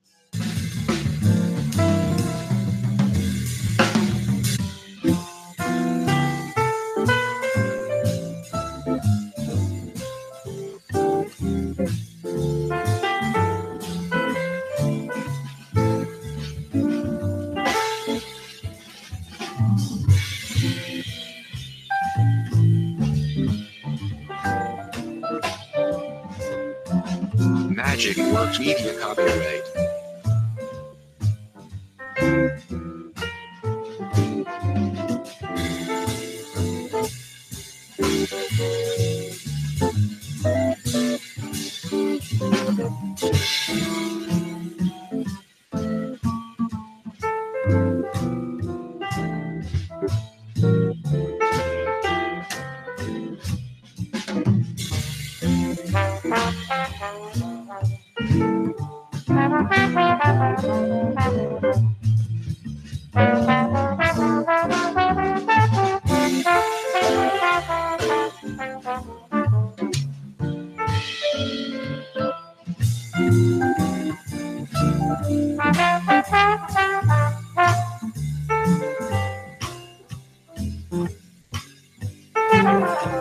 Magic Works Media copyright.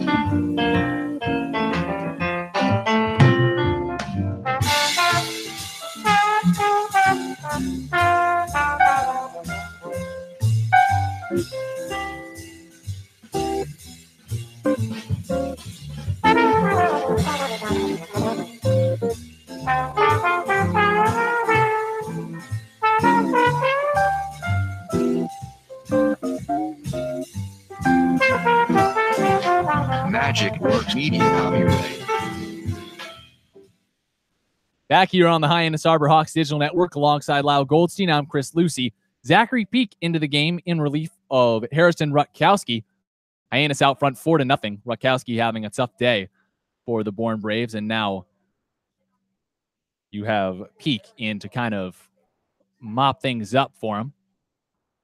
6.75 ERA in 5 games, 3 starts for the Braves, 18 strikeouts and 14 2/3 innings pitched. Comes up against Todd Lott in the righty, kicks and fires. Called strike over the outer half. 0-1 the count. Runner on first base, Will Holland, had an RBI single to force across the 4th run of this game as fog begins to lightly set in over right center field. Peak to the set, and the pitch is a called strike over the outer half, so now the count's 0-2. 7 walks in those 14 2/3 innings pitched. Again, 18 strikeouts, so Peak, a guy who can really fool you. He comes out of Winthrop University, 6'3", 203 pounds. Comes to the set and the 0-2. Runner goes, and Todd Lott hits the ball the other way out into right field for a base hit. Will Holland running over towards third base. He stops up there. Todd Lott getting greedy, and he goes towards second base, turning, and then getting tagged out in a pickle by the second baseman Prado for the 3rd out of the inning. Chad Gassman, the third base coach, running back to the Harbor Hawks dugout, shaking his head. Todd Lott looked like he put runners on the corners, but wants a little bit too much out of that base knock and is picked off between first and second for the final out of the inning. So that's a 1 for 2 on Todd Lott's line, but Hyannis with 4 runs in this inning on 3 walks and a pair of hits, no errors. And now we go to the top of the 3rd inning. Top of the order due up for the Braves. Tyler Fitzgerald, Anthony Prado, and Jared Triolo due up when we get back here on the Hyannis Harbor Hawks Digital Network.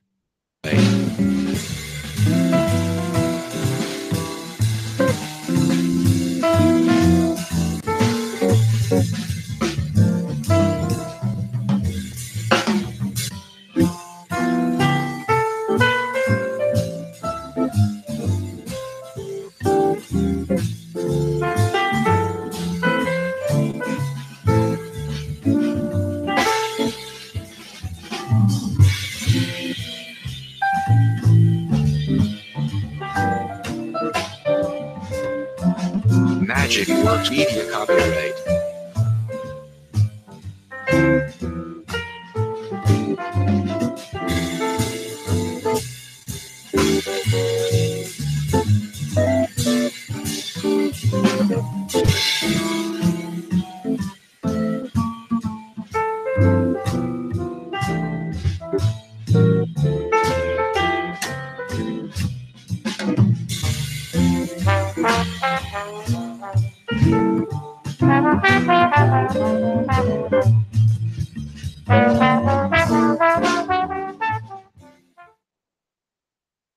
Moving right along here on the Hyannis Harbor Hawks Digital Network, I'm Chris Lucy coming back to you for the 3rd inning.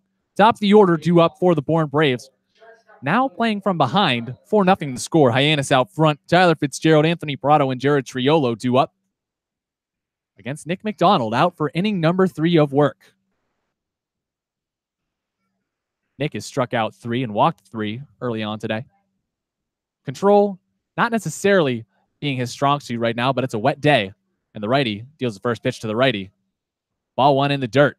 Bounces around a little bit behind home, but Kyle Wilkie hangs on to it. Count 1-0. Fitzgerald's 0 for 1.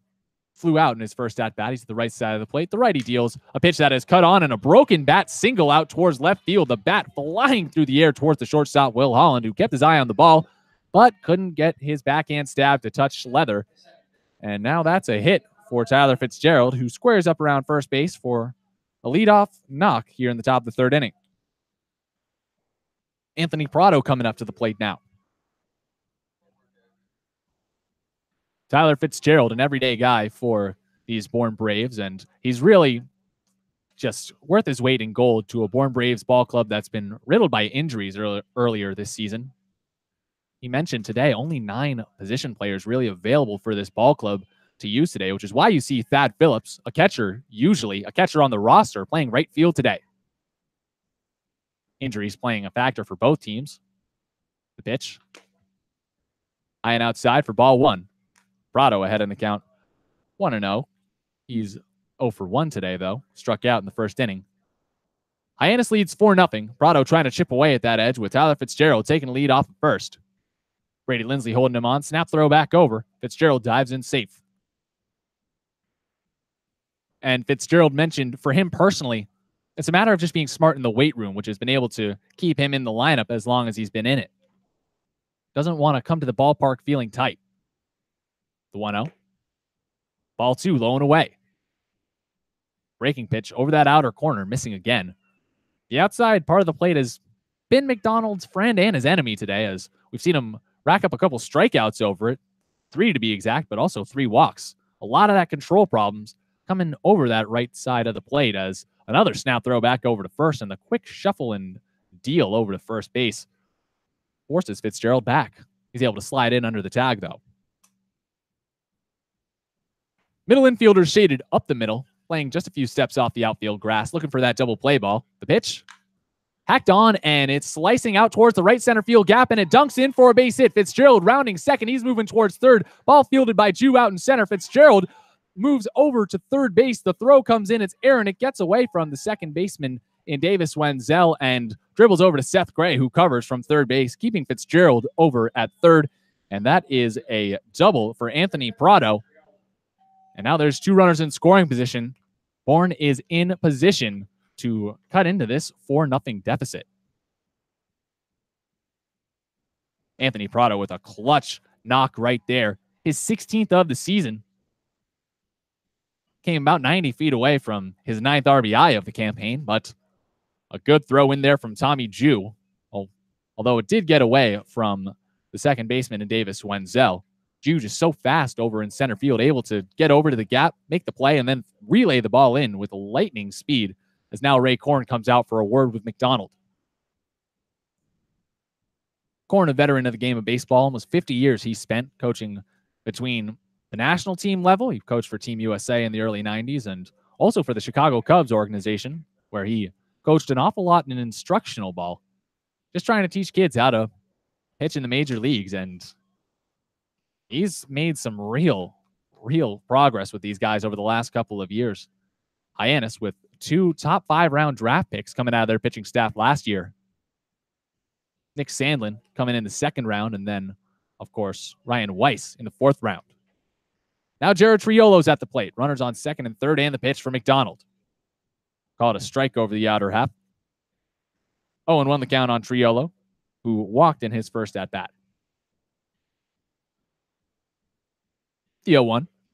Bouncer in the dirt, almost gets away from Wilkie. He can't see where it is until he just looks down. The ball's right at his feet. McDonald comes into cover, so everybody holds up at 2nd and 3rd. A 4-0 edge for the Harbor Hawks here. Top of the 3rd inning, still nobody away. Rocky start to this inning as now a righty gets loose in the Hyannis bullpen. A single and a double to get things moving. And now the pitch. The 1-1 hacked on and missed for strike 2. Jared Triolo, an all-star this season, will have to start fighting. A problem Coach Korn mentions that McDonald runs into from time to time, and it's a universal problem at this level. People just falling off to the wrong side of the mound. The 1-2. Cut on, grounded. Bouncer over to Will Holland. He makes a backhand stab to stop it from going into the outfield. Throws on to third base. Fitzgerald comes in to score. The ball squirts away from the third baseman, Seth Gray. So Anthony Prado slides in safely. And there's runners on the corners. 1 run across the board for the Bourne Braves. Nobody down here in the top of the 3rd inning. And now the Harbor Hawks only lead by 3 runs. It's 4-1 Hyannis. Definitely a hit right there for Jared Triolo, and an RBI at that. A very difficult play for Will Holland to make. He had to range all the way over to the gap, make a backhand stab. I honestly didn't think he had a chance at the baseball. They call it an RBI single. Now Brickhouse at the left side of the plate. Another all-star for this Bourne Braves ball club. Runners on the corners, and the first pitch is a ball low and away. John Cabral, the official scorer, making the final call on that one. 1-0 the count on Brickhouse. He's 0 for 1 with a flyout to end the 1st inning. McDonald to the set. Now the 1-0. Breaking ball just misses over the inner half of the plate. And the count now even or ahead for the hitter in Brickhouse, 2-0. The lights out here at McKeon Park doing their darndest to cut through some fog that has set in over the ballpark, but it is definitely a hazy one here in downtown Hyannis, the 2-0. Cut on and sent high in the air over towards the left side. This one is coming towards the foul line and dinks in fair territory, and coming in to score, Anthony Prado. Stopping at second, Jared Triolo. That's another RBI hit for the Bourne Braves. Spencer Brickhouse on first base. He's forced in the 2nd run of the game for Bourne. Still nobody down in the top of the 3rd inning, and Bourne has halved the Hyannis lead. It's 4-2.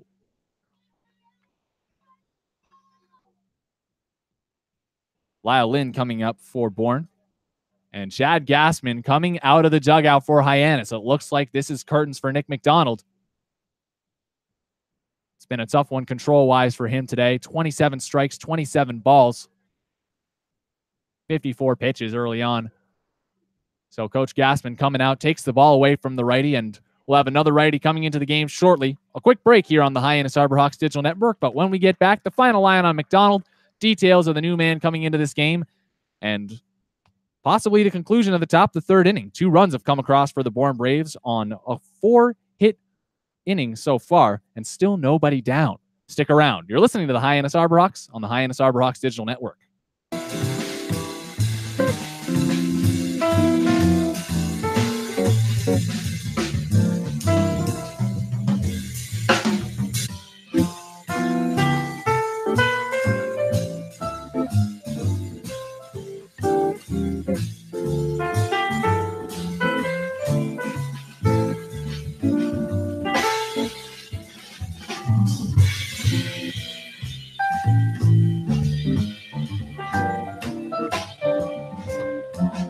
Magic Works Media copyright.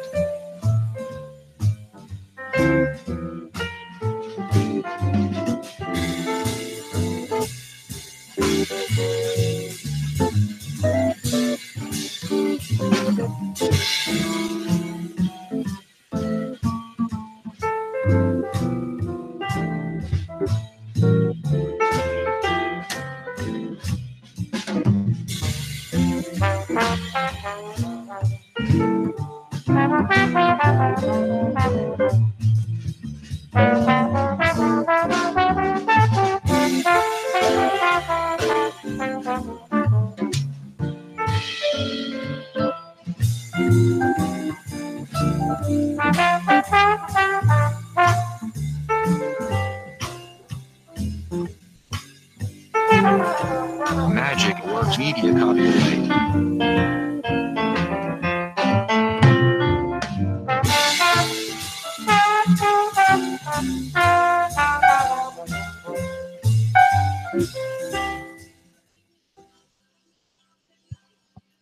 Welcome back here on the Hyannis Harbor Hawks Digital Network. I'm Chris Lucy, bringing you action here from McKeon Park. It's gotten interesting here in the top of the 3rd inning. Still no outs. What was once a 4-run lead for the Harbor Hawks is now only a 2-run lead. 4-2 your score. Lyle Lynn coming up to the plate. A new pitcher in the game for Hyannis. It's Riley Self, the righty out of Mississippi State. Runners on first and second. He comes in for Nick McDonald, who in 2 innings pitched, 2+ innings. He gave up 4 hits, struck out 3, and also walked 3. Riley Self coming to the set. Lyle Lynn again at the plate. 0 for 1 today. The righty deals to the righty. A ball low and outside. 1-0 now the count.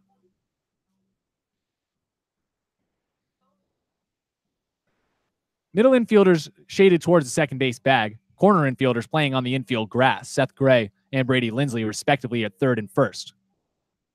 The 1-0. Ball 2, low and away.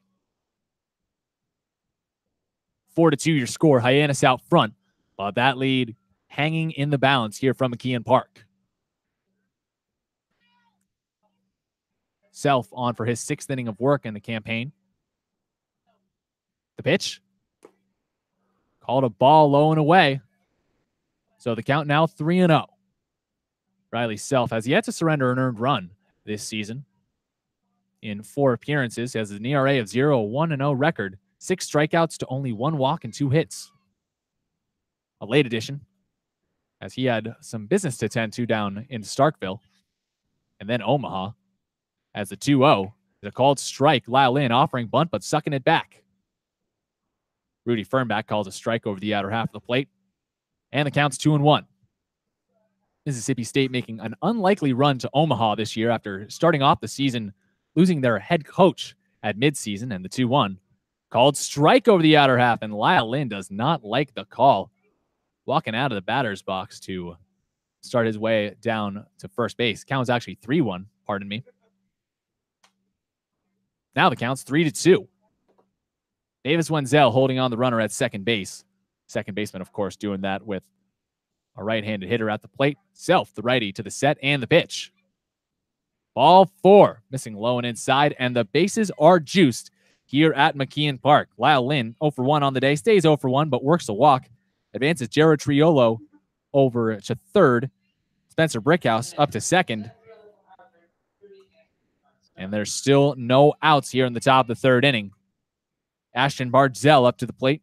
He worked a walk in his first plate appearance, too, in the top of the second. Now Riley Self has to dig in his heels. The righty to the set and the pitch to the righty. Call it a strike. 0-1 the count on the man playing his college ball at Hartford. Loops his bat through the zone once and comes ready again. Riley Self agrees to a sign with Kyle Wilkie, and now the 0-1 pitch. Hacked on and missed for strike 2. Riley Self going right after Bardzell. Ashton has knocked in 8 runs this season, and any more would cut into a Harbor Hawks lead or possibly give the Braves the lead. They're only trailing by 2 runs. The pitch. Bouncer, and it gets away from Kyle Wilkie behind home plate. Coming in to score, Jared Triolo. He slides in with no throw from the catcher. Both runners advance on the base paths, and Hyannis only leads by a run now on the wild pitch from Self. 4-3. No outs recorded yet here in the top of the third inning.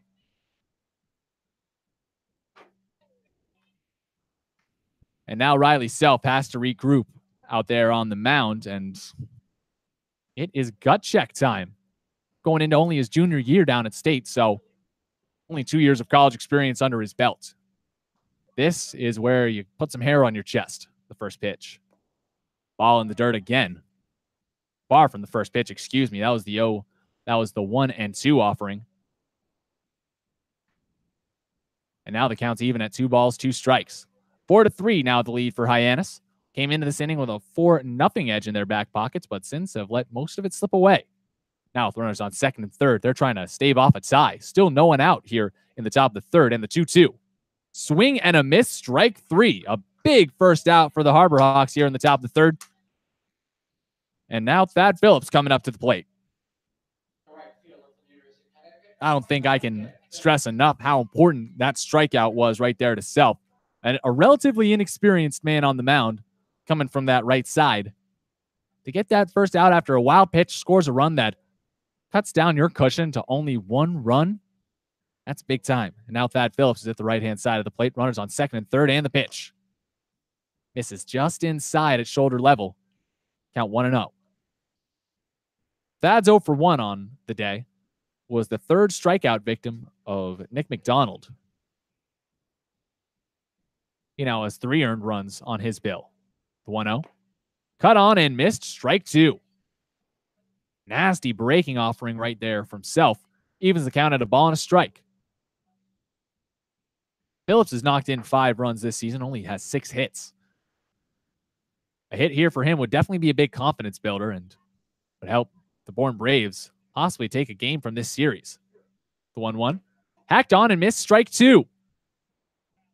Same pitch, same result for the righty out of Mississippi State, and Hyannis with a chance to snag its second out. A 1-2 count on Thad Phillips, trying to stay away from his 17th strikeout of the summer. South to the set. The 1-2. Swing and a miss. Strike 3. 3 runs come in to score, and then 2 strikeouts from Riley South. And Hyannis is finally starting to get the wheels rolling here in the top of the 3rd inning. Second strikeout of the game for Riley South. Now Cooper Johnson coming up to the plate. A little Mississippi rivalry. The right-handed catcher out of Ole Miss coming up against a Mississippi State Bulldog. Runners on second and third. A 1-run game here from McKeon Park. 4-3 the score in favor of Hyannis. The pitch from Self. Called a strike over the outer half of the plate. 0-1 the count on Johnson, today's catcher. Recorded a walk in his first plate appearance. The infield has gone back to straightaway. Middle guys, they love playing on the lip of the outfield grass. They're back there again. Seth Gray, a bit towards the line at third. The 0-1. Cut on and nicked off the mask of Kyle Wilkie. The backstop from Clemson gets an extra second to catch his breath as the home plate umpire Rudy Fernback is going out to the mound with a fresh ball. 0-1 the count on Johnson. Bourne's offense had been stagnant over the previous couple of games, only scoring 11 runs over the life of a 5-game losing streak. A losing streak that Hyannis has contributed plenty to. Harbor Hawks have taken 2 wins in their last 3 games against these Braves, as the 0-1 is a called ball low and away. 1-1 now the count on Johnson. Hooper's followed up by Oscar Serratos. It's in the on-deck circle. Runners on second and third. Fog setting in over Hyannis. The 1-1. Check swing. They look down the first base line, and the first base umpire David Gonzalez says that Johnson holds up. The count now 2-1.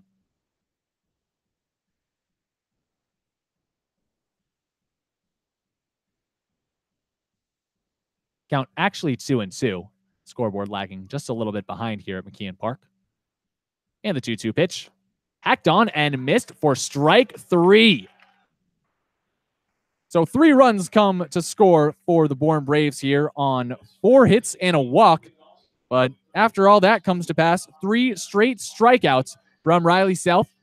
And Hyannis goes into the bottom of the 3rd inning with a lead. We'll be back with Kyle Wilkie, Tommy Jew, and Eric Rivera, the 6, 7, and 8 hitters for Hyannis, in just a moment on the Hyannis Harbor Hawks Digital Network. Magic Works Media copyright.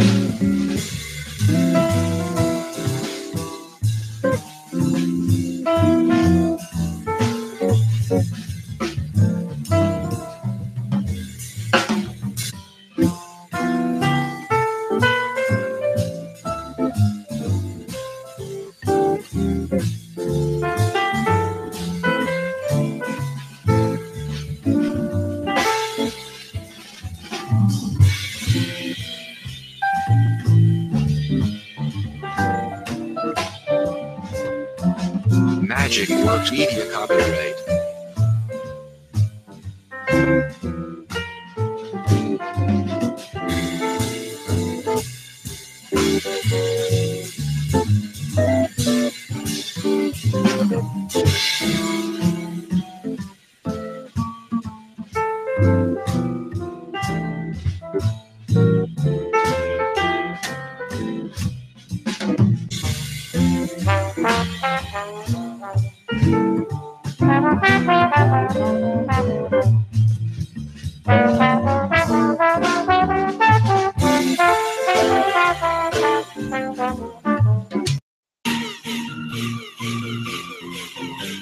You're listening to the Hyannis Harbor Hawks on the Hyannis Harbor Hawks Digital Network.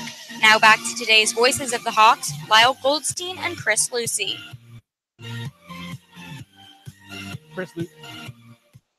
Chris Lucy coming at you here on the Hyannis Harbor Hawks Digital Network. Lyle Goldstein still taking his inning off. Solo innings here on the Hyannis Harborhawks Digital Network. 4-3 the score. Hyannis out front here from McKeon Park. Zach Peak out for inning number 2 of work. Comes in relief of Harrison Rutkowski.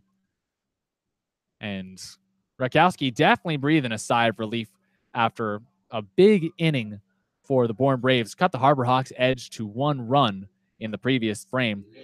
3 runs scoring in that previous inning on 4 hits. 2 men still left on base. Rutkowski's final line, 4 earned runs, 4 runs, 3 hits, 1 2/3 innings pitched, and 2 strikeouts, 4 walks. And now Peak, the righty, sets in, deals to the righty at the plate, and deals ball 1, low and away to Kyle Wilkie. Wilkie's 0 for 1 today, grounded out to end the bottom of the first. Was the only batter for the Harborhawks not to hit in the bottom of the second, where the Harborhawks scored 3 runs of their own. Check that, the Harborhawks scored 4 runs as Wilkie fouls off the 1-0.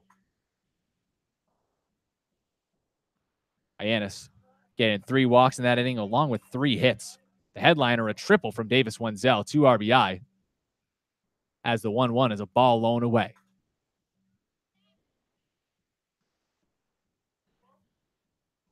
Wilkie, a solid presence in the Harborhawks lineup this season. 285 hitter. Now the 2-1. Cut on, served, foul down the right field line. Count even, 2 balls, 2 strikes. Normal depth from the infield here for the Bourne Braves. Outfielders playing straight away as well. 2-2 now the count on Kyle Wilkie. Peak to the set. And he moves to the plate. Pitch popped up over towards the right side of the infield. Lyle Lynn, the first baseman, fighting off the lamps above the field, but Prado making the catch. The second baseman calling off Lyle. And there's 1 away here in the bottom of the third. More like floodlights over the field, not so much lamps. Although out in old New England, you kind of are in a when in Rome kind of attitude. 1 away here, though, in the bottom of the third inning. Hyannis out front 4-3. Tommy Jew up to the plate. Came around to score in the bottom of the second after a walk. Advanced to second on a pass ball, then stole third and able to take home as well. The first pitch. Breaking ball almost nicks his front shoulder. Ball 1. Tonight's center fielder able to move out of the way just inside before wearing one. Now the 1-0. High and outside. Count now 2-0. Jew got a big kick out of Scout Day yesterday. Didn't really count it so much as an off day, as many of the broadcasters and media people did, the 2-0. Call it a strike over the outer half. Count now 2-1. And I mean, a lot of media in Cape Cod with all these baseball teams, a lot of interns, media interns, scouting interns did go out and get some work done, but it was definitely a break from the norm, the 2-1. Hacked on and missed for strike 2. High heat from Peak. Evens the count, 2 balls and 2 strikes on the swing from Jew, and now he has to battle.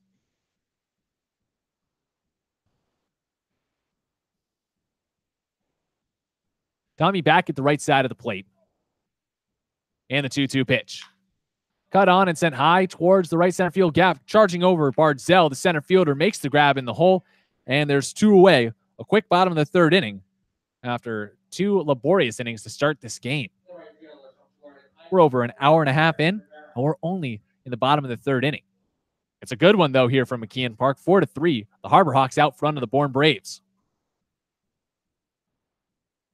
Eric Rivera to the plate now. He's worked a walk in his only plate appearance. He's at the right side, and now the righty Peak to the set and the pitch.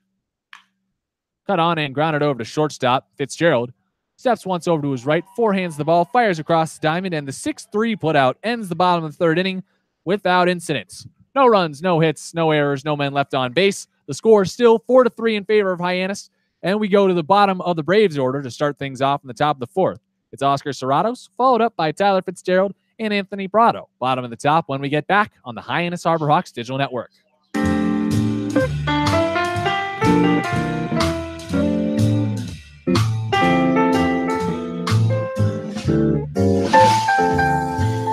Magic Works Media copyright.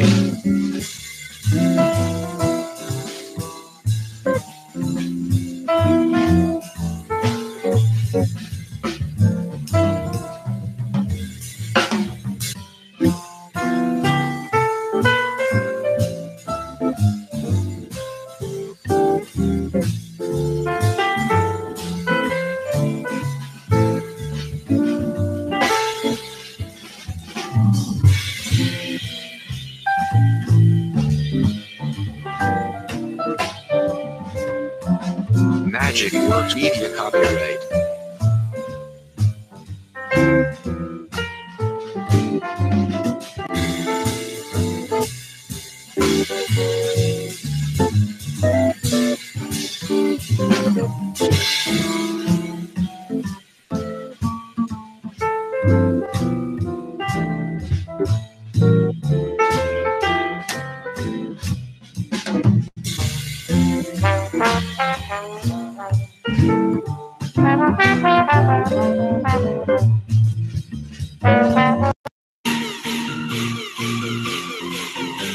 You're listening to the Hyannis Harbor Hawks on the Hyannis Harbor Hawks Digital Network. Now back to today's voices of the Hawks, Lyle Goldstein and Chris Lucy.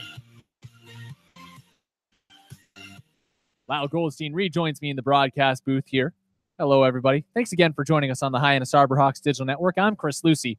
Hyannis out front 4-3. Oscar Serratos, the 9-hitter, due up for the Bourne Braves, trying to cut into this one-run edge of the Harbor Hawks. Comes up against Riley Self, out for inning number 2 of work. It's a righty-righty matchup. A foggy night here in Hyannis. Haze just pouring in over the field, but still good enough visibility for baseball. The first pitch caught on into the net foul down the first base line. 0-1 the count on Serratos. The designated hitter today, 0 for 1. An old friend of his is manning the middle up at short in Will Holland. The 0-1. Ball 1, low and away. Even count, 1 ball and 1 strike. Holland and Serratos knew each other from high school, playing at rival high schools down in Georgia where both of them grew up. And then they have an interesting 6 degrees of separation in their college careers as well, that I'll get to after the 1-1 pitch. Called a strike over the outer half, count 1-2. So Holland, of course, plays for Auburn, and Serratos for Georgia Tech, excuse me. Serratos got the hold in the 1,000th win of Colin Hall's father's career. Of course, Danny Hall, the longtime coach over at Georgia Tech. But Will Holland made it interesting on Serratos. Knocked an RBI single off of him in that 8th inning as the 1-2 is cut on and grounded over towards Seth Gray at third. The hot corner man throws across the diamond in stride as he's on the infield grass for out number 1. Top of the 4th inning, starting off as planned for Hyannis, 1 man down. 4-3 lead still intact. Now Tyler Fitzgerald comes up. He's 1 for 2 with a single and a flyout. Tyler also amongst friends here on this dreary day here in Hyannis. His best friend, according to Tyler, in Adam Elliott, a good friend and a pitcher for the Harbor Hawks. Now Fitzgerald's at the right side of the plate. The righty Self deals a pitch that's cut on and grounded right up to Holland up the middle. A 1-hopper. Shortstop gobbles it up, throws across, and there's 2 away on 2 putouts here in the top of the 4th inning. 5-3 and 6-3 to start this thing off. Now Anthony Prado coming up. Well, we saw Riley Self back in the 3rd inning when he came on in relief for Nick McDonald, really used his swing and miss stuff to get 3 straight Bourne Braves hitters. Now through the first 2 hitters of the 4th inning, he's used his defense a little bit, gotten some more ground ball outs, keeping the ball down in the zone. Prado at the plate now. The first pitch called a strike over the outer half. Little breaking action right there from Self. He's ahead in the count 0-1. Infield pretty much straight away now, 2 away in the top of the 4th inning. Hyannis still leads by 4-3. The pitch caught on, served high and foul down the right field line. Slices out of play, and now the count advances to 0-2. Prado's 1 for 2. Doubled and scored in the top of the 3rd inning. 1 of 3 runs for the Braves. They trail Hyannis by 1 single tally. Now the 0-2. Bouncer, Kyle Wilkie blocking it. But it still kind of skips away from him. No harm, no foul with no one on base. The lights on early here at McKeon Park. Still early. Getting late early, as Yogi Berra would say. Less than 4 innings into this game. It's already 7:32. As the 0-2 is hacked on and nicked off the backstop behind home. Those bricks here at McKeon Park, powering the ball back into the field of play. Just down the first base line. A ball boy comes and gets the ball, though. 0-2 still the count on Prado. Self to the set. The 0-2. Cut on and a weak grounder over to Davis Wenzel at second base. He forehands as he charges in, throws across to Brady Lindsley for the final out of the inning. So after eventful halves in both parts of the second inning, we're dealing in 1, 2, 3 innings in the bottom of the third and the top of the fourth. And now we go to the bottom of the fourth inning where Brady Lindsley, Davis Wenzel, and Seth Gray are due up the bottom and top of the Hawks order, trying to grow a 4-3 lead when we return on the Hyannis Harbor Hawks Digital Network. Magic Works Media copyright.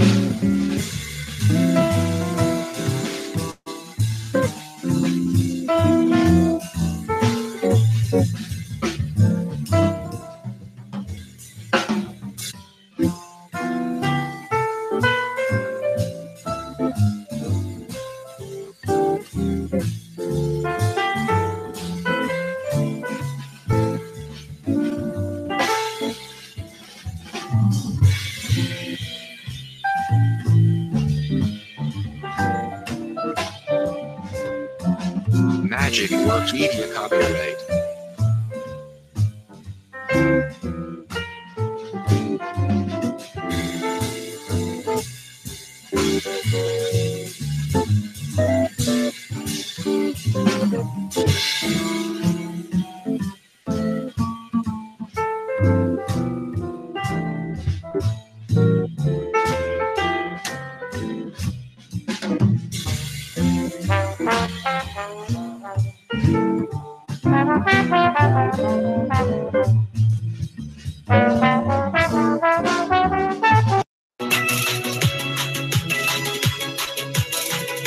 You're listening to the Cape Cod Baseball League on the Hyannis Harbor Hawks Digital Network. Let's get you back to the game.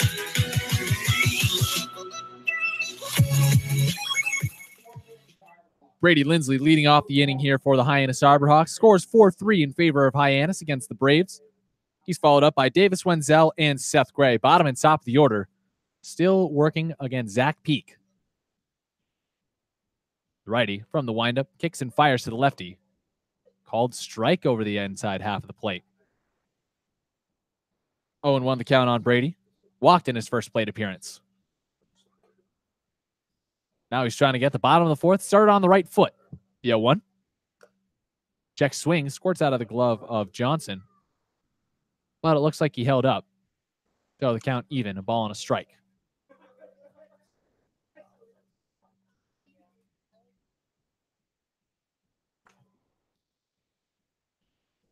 Peak taking his time out there on the mound, working from the windup. Now here's the 1-1. Ball 2 gets away from his backstop Johnson. Trying to make a backhand stab, not move. At least not move his feet to try and get it. No one on base, so not really trying to expend the energy, especially after it's been a taxing couple of days for the Bourne Braves. Mired in a 5-game losing streak. Now the 2-1. Called a strike over the outer half of the plate. And Lyle, another thing that wears on the Braves right now is they had the first slot at Scout Day yesterday, so they had a very early departure time yesterday, which really has taken a bit of wind out of their sails today. The 2-2. Hacked on and served foul behind home. Count stays 2-2. The Braves had to leave, not just get out of bed, but leave at 5 a.m. to get to Fenway Park on time for their scheduled appearance in front of all the scouts. And now Peak to the set, the 2-2. Swung on and missed for strike 3. That one just dipping away from the bat of Brady Lindsley. A nasty offering from the righty out of Winthrop University. And there's one away in the bottom of the fourth. I mean, Lyle, you're a former player yourself. Those long bus rides will A, take it out of you, but B, when you're up early in the morning and then you have to play every day, it doesn't help as now Davis Wenzel takes a pitch. And it's a called strike. No, absolutely not. And it'll wear on you from time to time, especially throughout the coming days. Luckily for Bourne, because they had that early workout, they had the rest of the day off and then a late game tonight, so some time to rest and recover. As the 0-1 is hacked on and sent just over the outstretched glove of Lyle Lynn into right field for a base hit. Davis Wenzel rounds first, stops there. And that is his third hit of the evening. And brace yourselves, folks. getting close to a little bit of history. That makes a single, a double, and a triple for Wenzel, which only means one thing. Davis sends one out of the yard. He's got the cycle. Having an absolutely incredible day, too, Davis Wenzel. I mean, everything going to the right side. Both the doubles in the right center field gap, and that single sprang it just over Lyle Lynn's head. Seth Gray at the left side of the plate now. The righty peak to the set and the pitch. Call it a strike. Seth is 0 for 2 today. Came into this game on a 4 for 7 tear.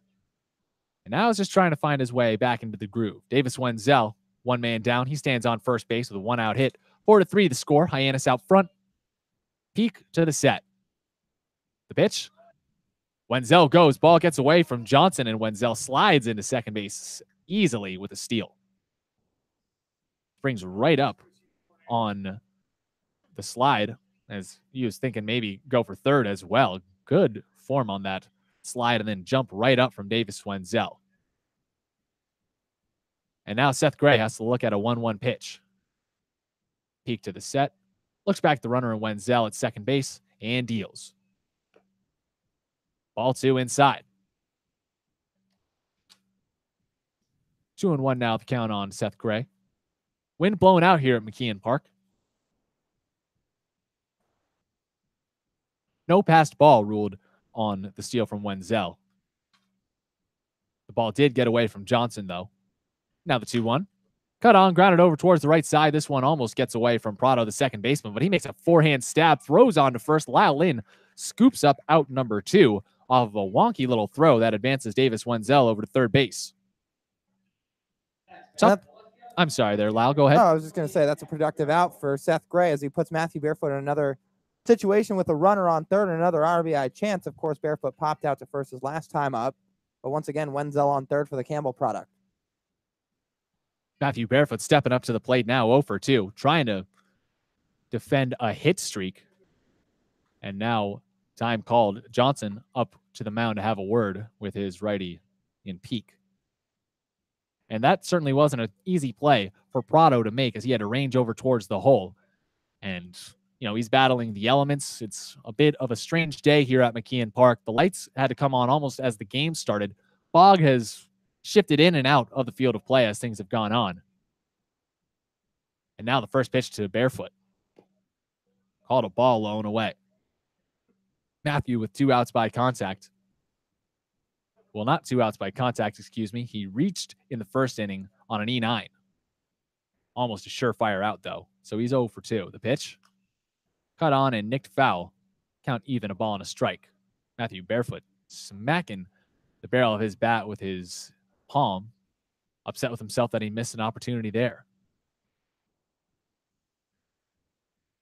Trying to reach base safely for the 19th consecutive game. With a hit, that is. The 1-1. Cracked on and served out towards left center field. It dinks in for a base hit. Matthew Barefoot rounds first base. Davis Wenzel scores. Hyannis out front 5-3. And tack on another game to Matt Barefoot's incredible hit streak. And he just keeps on producing and producing at the plate. Now 19 games for the Campbell product. Hit number 35 of the summer. And he just continues to push that average up and up all summer long. This kid, I mean, you just can't say enough good things about him. He's impressed everybody that stepped into the realm of the ballpark that's seen him play all season. Will Holland at the right side of the plate now. Barefoot, 19 games consecutively with a hit. Takes a lead off of first base and has to duck in behind a throw over from Zach Peak. Still no count to Will Holland. Having a productive day himself with a walk and a single, an RBI single. Hyannis out front 5-3. Barefoot goes. Throw down on the strike. Tag applied. Barefoot slides right into it and is called out by Bill Peck. And that's how the bottom of the 4th inning will end. One more run comes to score for the Harbor Hawks on a pair of hits. Davis Wenzel scoring on another notch in Matt Barefoot's belt. 19-game hit streak off his RBI knock. And now we go into the top of the 5th inning. Jared Triolo, Spencer Brickhouse, and Lyle Lynn, the 3, 4, 5 hitters for the Braves, due up to try and chip away at a 5-3 Harbor Hawks edge when we return on the Hyannis Harbor Hawks Digital Network. Magic Works Media copyright.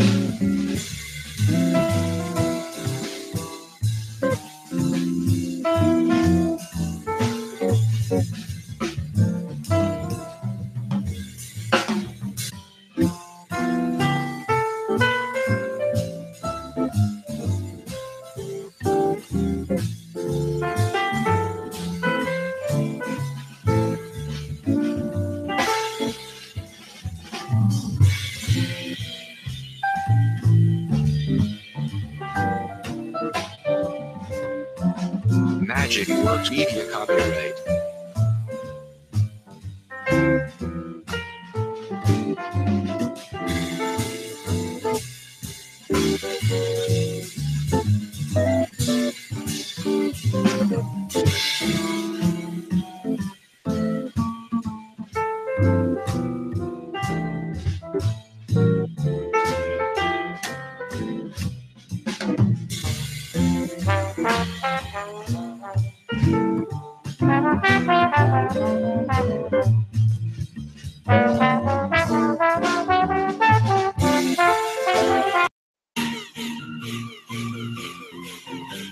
You're listening to the Hyannis Harbor Hawks on the Hyannis Harbor Hawks Digital Network.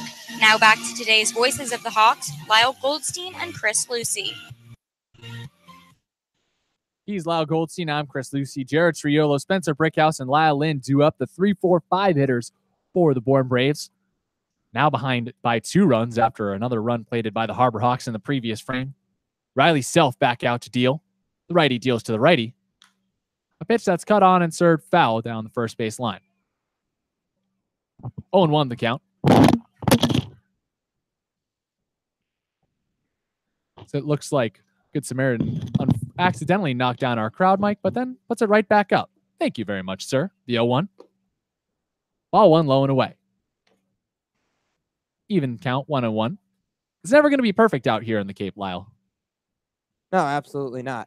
You have to tape it down a couple of times, put it on a stand a couple of times. Still trying to find that right mix. The next pitch. Ball 2 in the dirt. 2-1 now the count as our producer Rob Marcello mutes the crowd mic and is off to go and mitigate the problem. So we won't have any crowd noise for just a moment, but bear with us. Now the 2-1. Called a strike over the outer half of the plate. Count even. 2 balls, 2 strikes. Triolo, one of many returning ball players for this Bourne Braves club this summer. The 2-2. Hacked on and served high and foul down the right field line. Ball gets out of play in a hurry. Count stays 2-2. Nobody on, nobody out here. Top of the 5th inning. Hyannis leads by 5-3. Jared Triolo, an all-star for the Braves this year. 1 of 2, along with his other second-year teammate, Spencer Brickhouse. Both of them playing their college baseball in the American Conference. The 2-2. Hacked on and roped up the middle right into a waiting Will Holland, who mistimes the jump, but still is able to hold on. And there's 1 away here in the top of the 5th inning. Will Holland making a tough play in those lights look very easy, Lyle. Yeah, like you said, he just mistimed the hop a little bit. The ball off the bat looked like it was going to come at him a little bit harder, but regardless, the Auburn shortstop times it up just enough to make sure to come down with it for the first out, and Riley Self continuing to deal. Deals a first pitch strike to the lefty at the plate. Spencer Brickhouse coming up, following one all-star with another. The only 2 for this Bourne Braves ball club. Down 5-3 against Hyannis. The pitch. Ball 2. Ball 1, excuse me.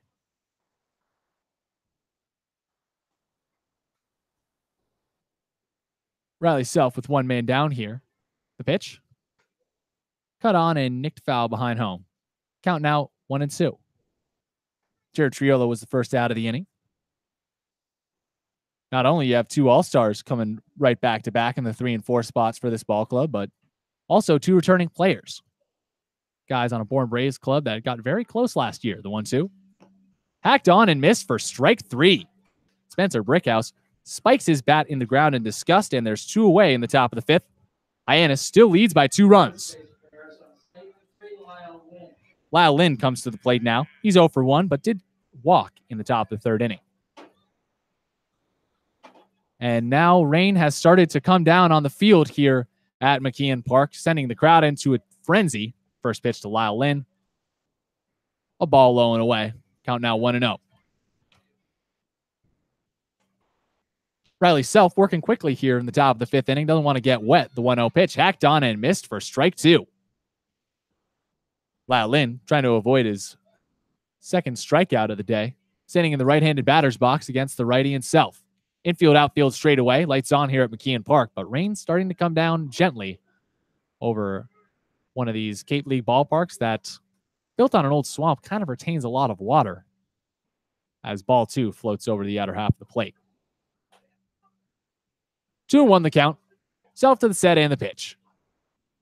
Ball 3 low and away.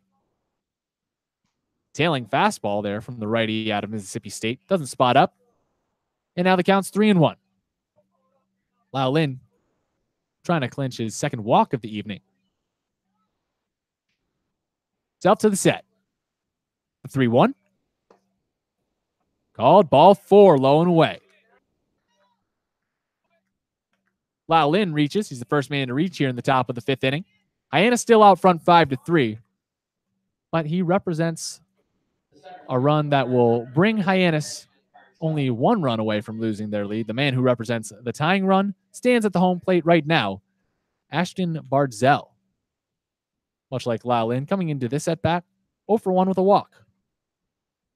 Lyle now with a 2-step lead off of first base, held on by Brady Lindsley. The pitch from Self, cut on and sent foul behind home. 0-1 the count. Bardzell just missing an offering over the outer half of the plate. Put his hands on his head in disgust that he missed it. Plenty of missed opportunities for both ball clubs today, though. 5-3 lead for Hyannis could be a lot more. He stranded 3 men on base in the first, the 0-1. Ball low and away. Well, Lyle in the man at first. And, Chris, you were mentioning earlier in the inning about Triolo and Brickhouse being returning players, but the whole heart of the Braves lineup returning players between the 3 guys due up, as Lyle Lynn spent a season last summer in Bourne as well. And they all got really tight over that season as well. 1-1. Hacked on and missed for strike 2. Self now a strike away from ending the inning. Tyler Fitzgerald mentioned all of them started a Snapchat group last year, and the team got so close over that season that they continued over the offseason as the 1-2 bounces and gets away from Kyle Wilkie, but bounces right back to him. He throws on a second base, stealing runner in Lynn. Tagged out at second on the swipe tag from Davis Wenzel. And that ends the top of the 5th inning on a highlight reel play. Kyle Wilkie gets the ball off the backstop and lasers it over to second base as Lyle Lynn thought he had an easy steal. Not the case. And Hyannis leaves nobody on base for the Bourne Braves, who go down essentially 1-2-3. And now we go to the bottom of the 5th inning. Lyle Goldstein will take over play-by-play duties as Will Holland, Todd Lott, and Kyle Wilkie come up to the plate for Hyannis, trying to build on a 5-3 edge. Stay with us on the Hyannis Harbor Hawks Digital Network.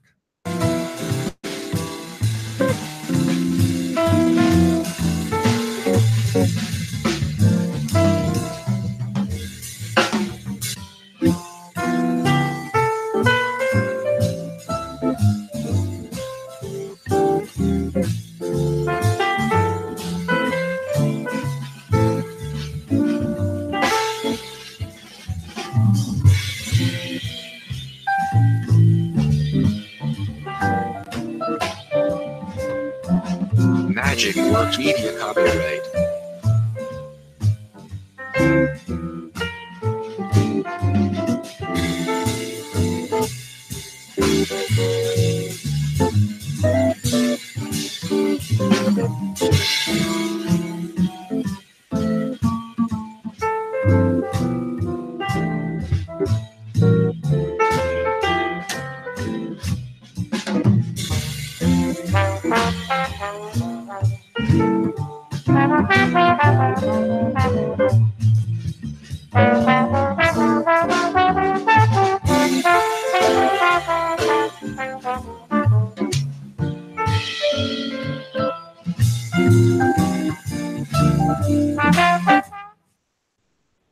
Welcome back into the bottom of the 5th inning at McKeon Park, as most of the fans here have headed for the exits as rain is starting to fall here in Hyannis, picking up as we speak, but the game continuing on for now as Will Holland, the leadoff hitter for the Harbor Hawks in the bottom of the 5th, takes a fastball low from the right-hander in Zach Peak. Will Holland comes into this at bat 1-for-1 along with a walk and an RBI single. Time quickly called. Holland puts his left foot out of the box, gives about a half a practice swing, and now back in. Peak from the windup to the pitch to Holland, swinging a foul, back behind home plate and out of play. Wow, this rain coming down as a broadcaster, you can't help but feel for the Bourne broadcast team that's just put away their entire broadcast as the rain came down. It's been off and on here in Hyannis. Now it's just about stopped. A slight drizzle, but going back and forth. Holland swings to the next pitch and pops it foul up and out of play. And I really mean off and on because with every pitch, it's changing. Now the rain picking up highly again. And just a few fans left here at the ballpark. A couple still continuing to head for the exits, but a couple have broken out some umbrellas. Holland calls time again. He'll grab some pine tar to put on the handle of his bat. As that's another factor that plays into things. The slippery bats, especially with the wood that all these players swing out in the Cape League. Holland with that wide stance. Peak from the windup, the pitch in, a fastball high. We've already seen some lumber go flying today as Tyler Fitzgerald had a pitch kind of get in on the hands and saw his bat in half as he flailed one out to left field for a hit. Holland finds himself in a 2-2 count. Peak gets his sign. The pitch on the way, swinging a foul, popped up out of play. Holland's got 10 hits on the summer. And his .333 average continuing to climb up the ranks of the Harbor Hawks numbers. Matthew Barefoot, of course, still leading the team in average. He currently sits at .389 and a 1-for-3 day. But now plays back in. The next pitch to Holland, swinging a weak ground ball out to the left side. Attempted field on a bare hand by the shortstop. Fitzgerald gets by him and into left center field as Will Holland beats it out with a squiggler little single as the leadoff man's aboard for the Harbor Hawks in the bottom of the fifth. Well, only one way Fitzgerald was going to make that play as the ball looked as though it was going to hop around. He had to take a bit of a sweeping angle to it. He only had the bare hand really to have a chance at beating the speeding Holland, and the ball's so slippery from a trip through the infield grass, it just completely eluded him. 7th hit of the day for Hyannis, 2nd for Will Holland as the Auburn Tiger stands at first. Getting about a 2.5-step lead as Todd Lott steps in for his third at bat. The Raging Cajuns 1 for 2 with a single, but was thrown out attempting to go to second. Now the first pitch from Peak, a fastball in there for a called strike by the home plate umpire and Rudy Firmback. Todd Lott has 5 home runs on the year. Had a bases loaded situation earlier in the ball game, coming back in the first, but struck out swinging. Peak from the set, steps off and fires over to first. Back with a dive is Will Holland.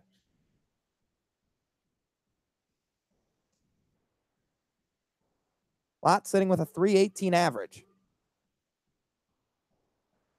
In search of that second hit of the day, Peak from the set delivers home a swing and a weak foul tip by Todd Lott. Count now moves to 0-2.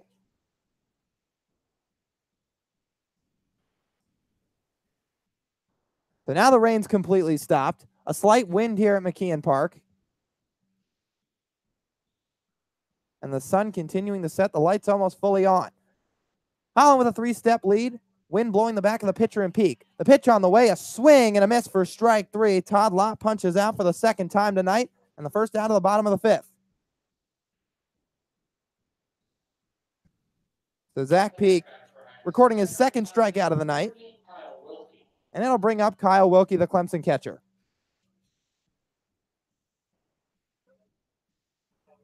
Five to 3 the score in favor of the Harbor Hawks in the bottom of the fifth. Hyannis picking up 4 in the second inning, followed by 3 from Bourne in the third. Throw back to first. Will Holland in there safely. Then Hyannis countered with an additional run coming in the bottom of the fourth inning. That on an RBI single from Matthew Barefoot, who extended his hitting streak to 19 games as Wilkie takes a called strike on a fastball. So 5 runs already for Hyannis. For a team that has struggled to score runs this summer, to say the least, they come into the day 10th in the league, dead last in runs scored. Holland with a lead at first. The pitch on the way to Wilkie, fastball misses down.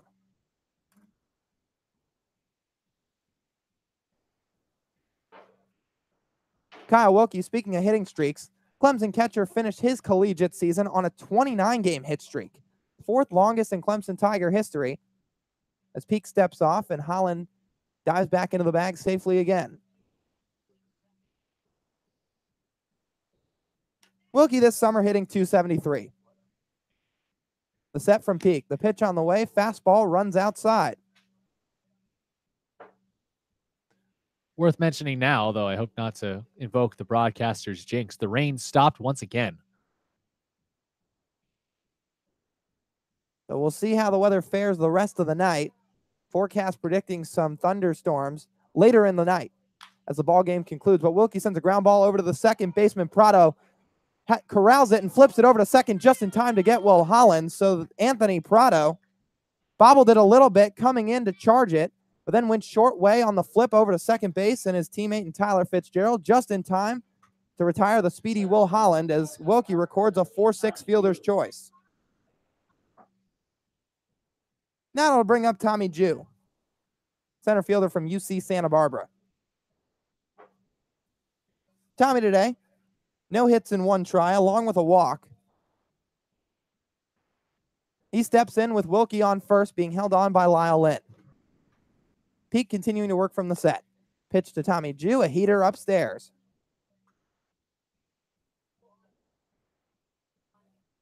So the defense playing back with 2 outs. A couple of steps off the line is the third baseman in Spencer Brickhouse, who we've mostly seen at first base this summer, with Lyle Lynn getting his first start of the 2018 CCBL season at first. Brickhouse over at the other corner. Jew swings at that pitch and sends a one-hopper out to short. Fielded cleanly by Fitzgerald. Flip short way to Prado at second for out number 3, and that'll do it for the Harbor Hawks in the bottom of the 5th. So one hit produced by a Will Holland infield single, but nothing more, as Hyannis goes down scoreless in the bottom of the 5th. 5-3 your score here at McKeon Park. We'll be back for the top half of the 6th inning when we return on the Hyannis Harbor Hawks Digital Network. Magic Works Media copyright.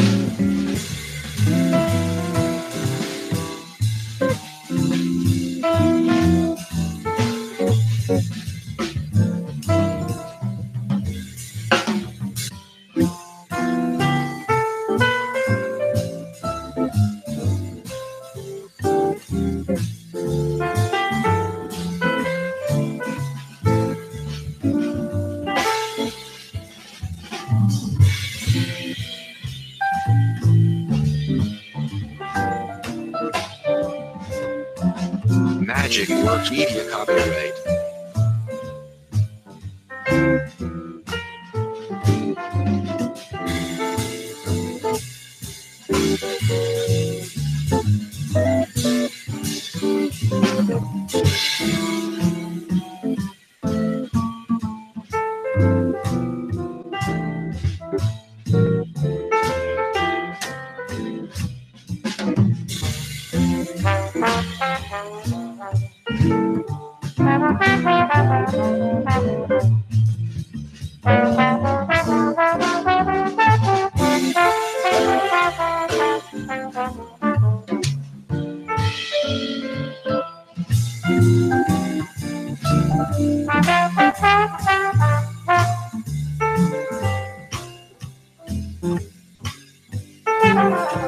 Magic Works Media copyright.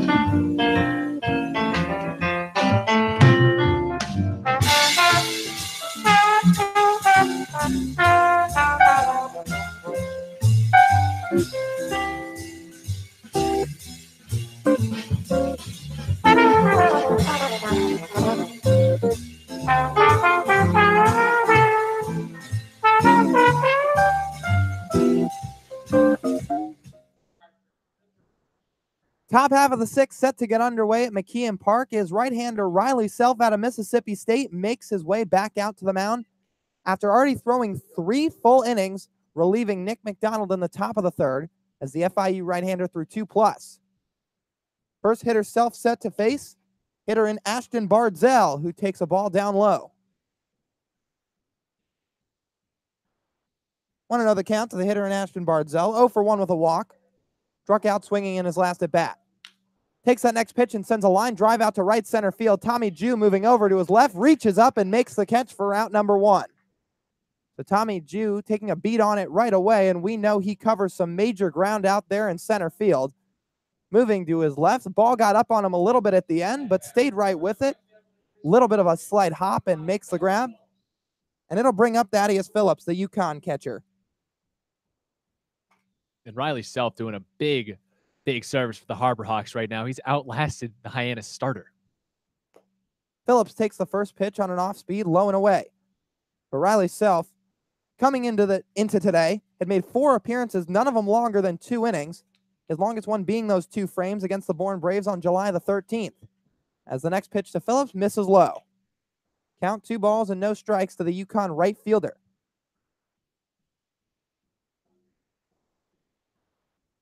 Self gets his sign. 2-0 pitch, off speed, misses low and away. Wow, you really can't say enough how valuable a performance like this is. McDonald stumbles out of the gate, and it looks like you have to dip into your bullpen deep. Self is preventing the Harbor Hawks from doing that, and also maybe proving his worth to get a chance at the starting rotation himself. Now sets and fires a 3-0 pitch, a breaking ball in there for a called strike. O'Reilly Self in his season at Mississippi State, he went 5-0 in 25 2/3 innings, made 18 appearances, but none of them for starts. Durability holding up for now as Phillips swings at that pitch and sends a fly ball into deep right center field. Tommy Jew backtracking, and it hits the base of the fence. Phillips rounding first, cruising into second. The throw is cut off in short right center field by Davis Wenzel. And Thaddeus Phillips picks up his first hit of the night with a 1-out double in the top of the 6th inning.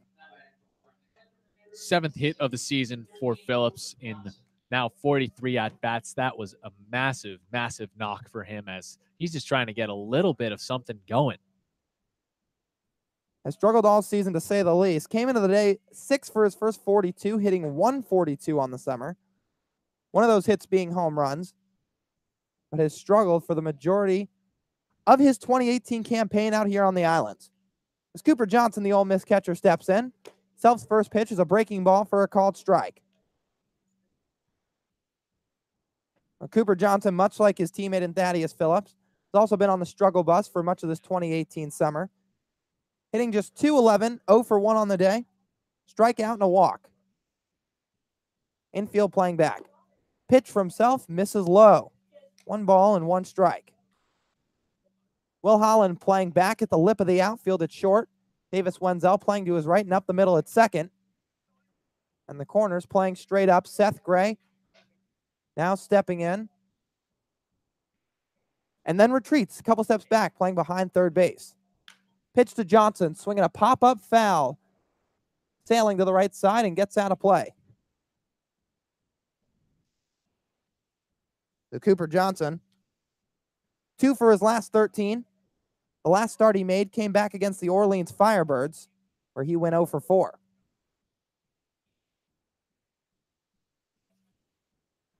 One and 2 count. Self from the set.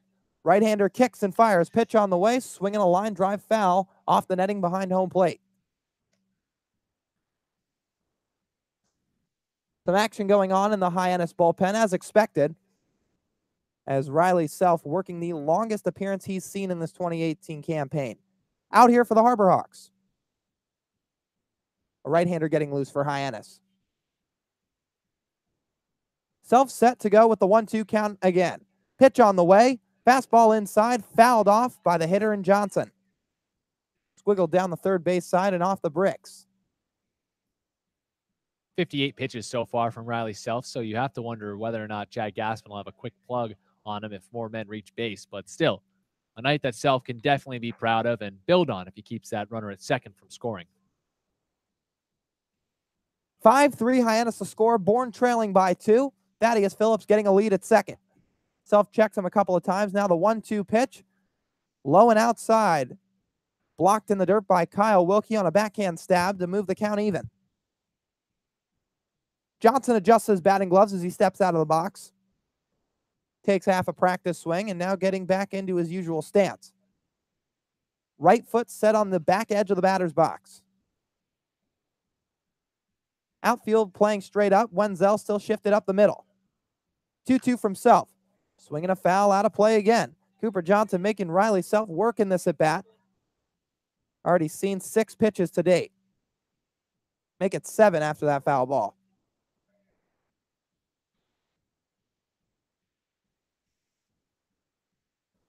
Time is called, but the home plate umpire in firm back gives Riley Self the play sign as Phillips got a 5-step lead at second. 2-2 from Riley Self. Swing and foul back by Johnson. So Johnson still yet to record a hit today.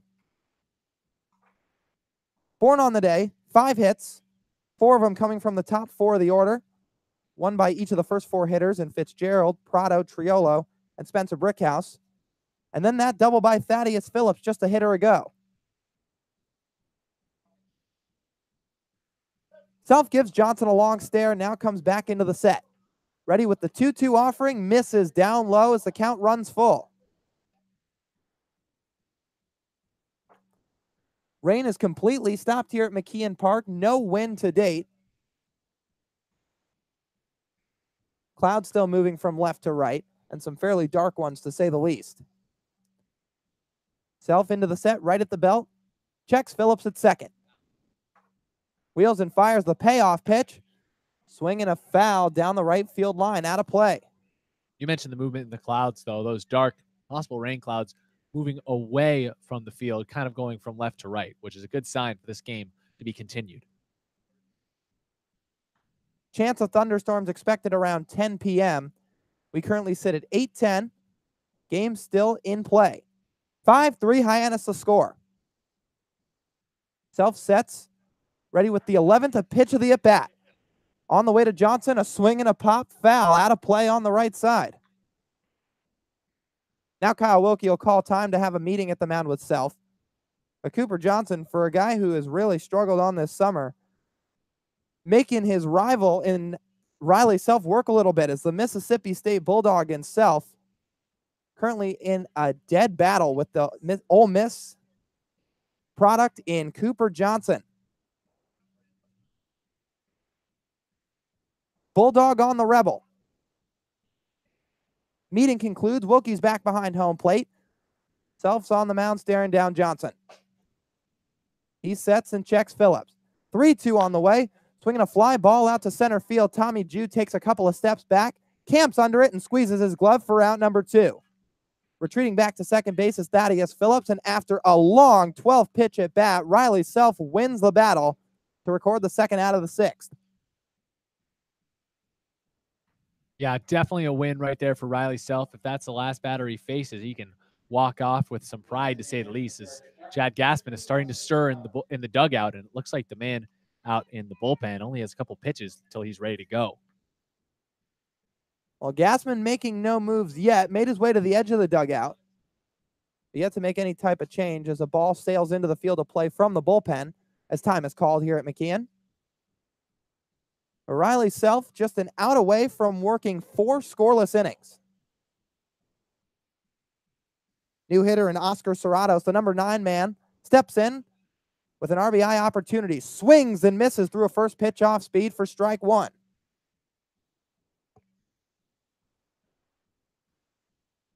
Oscar Serratos hitting .310 with runners on base this season and .333 with men in scoring position with 2 outs. Self from the set. The Bulldog steps off the mound. No throw over to second. Phillips retreats about halfway, but now gets back into his lead. This is smart by Self here. Starting to take your time as you get tired.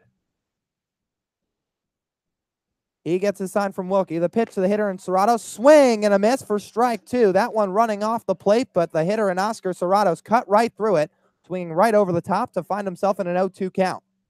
I mean, when you start to get tired on a hot, sweaty night like tonight, it's moist out, you can just calm things down by taking a second to yourself to get your mind right and stay fresh.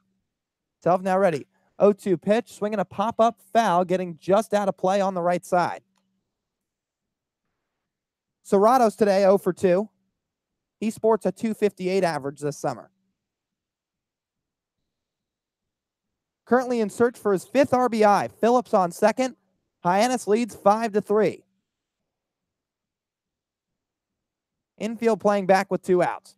Set by Self, and the 0-2 pitch, swing and a miss for strike 3, and that'll do it for the Bourne Braves in the top of the 6th as Riley Self works 4 scoreless innings against the Bourne offense here to leave it at a 5-3 ball game.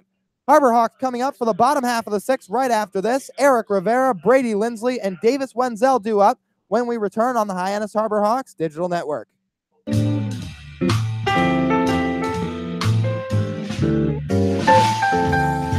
Magic Works Media copyright.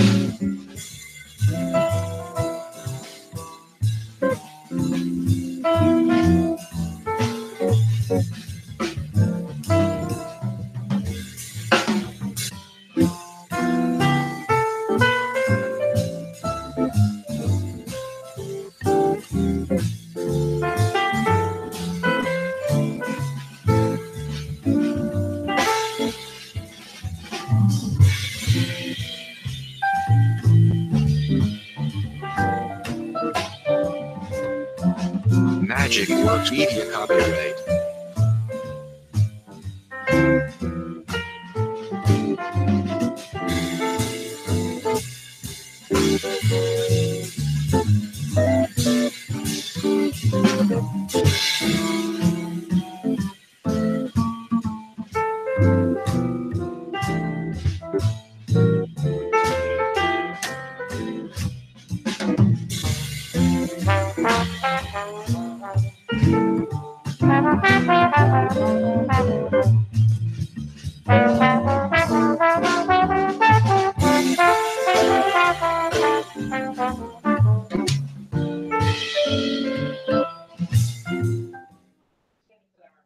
Harbor Hawks coming to bat in the bottom of the 6th as the right-hander in Zach Peak back out on the mound. Thrown 3 1/3 innings up to this point, and he's set to face Florida Atlantic outfielder Eric Rivera to lead things off. Rivera's 0 for 1 with a walk. Peak works from the windup. The first pitch, a fastball for a called strike. Rivera hitting just .133 when leading off the inning this season. Currently sporting an average of .170. The next pitch from Peak misses down for ball 1.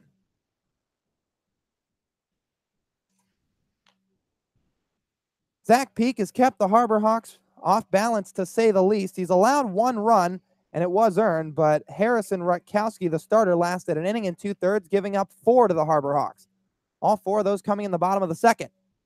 The fastball to Rivera from the set brushes him off the plate inside for ball 2. Rivera stands at 6 feet, 185 pounds. Manning right field tonight. And now the 2-1. Swinging a ground ball foul down the third base side. Or make it the count moves to 1-2.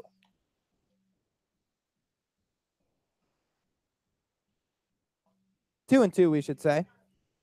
Rivera's seen 4 pitches in the at-bat.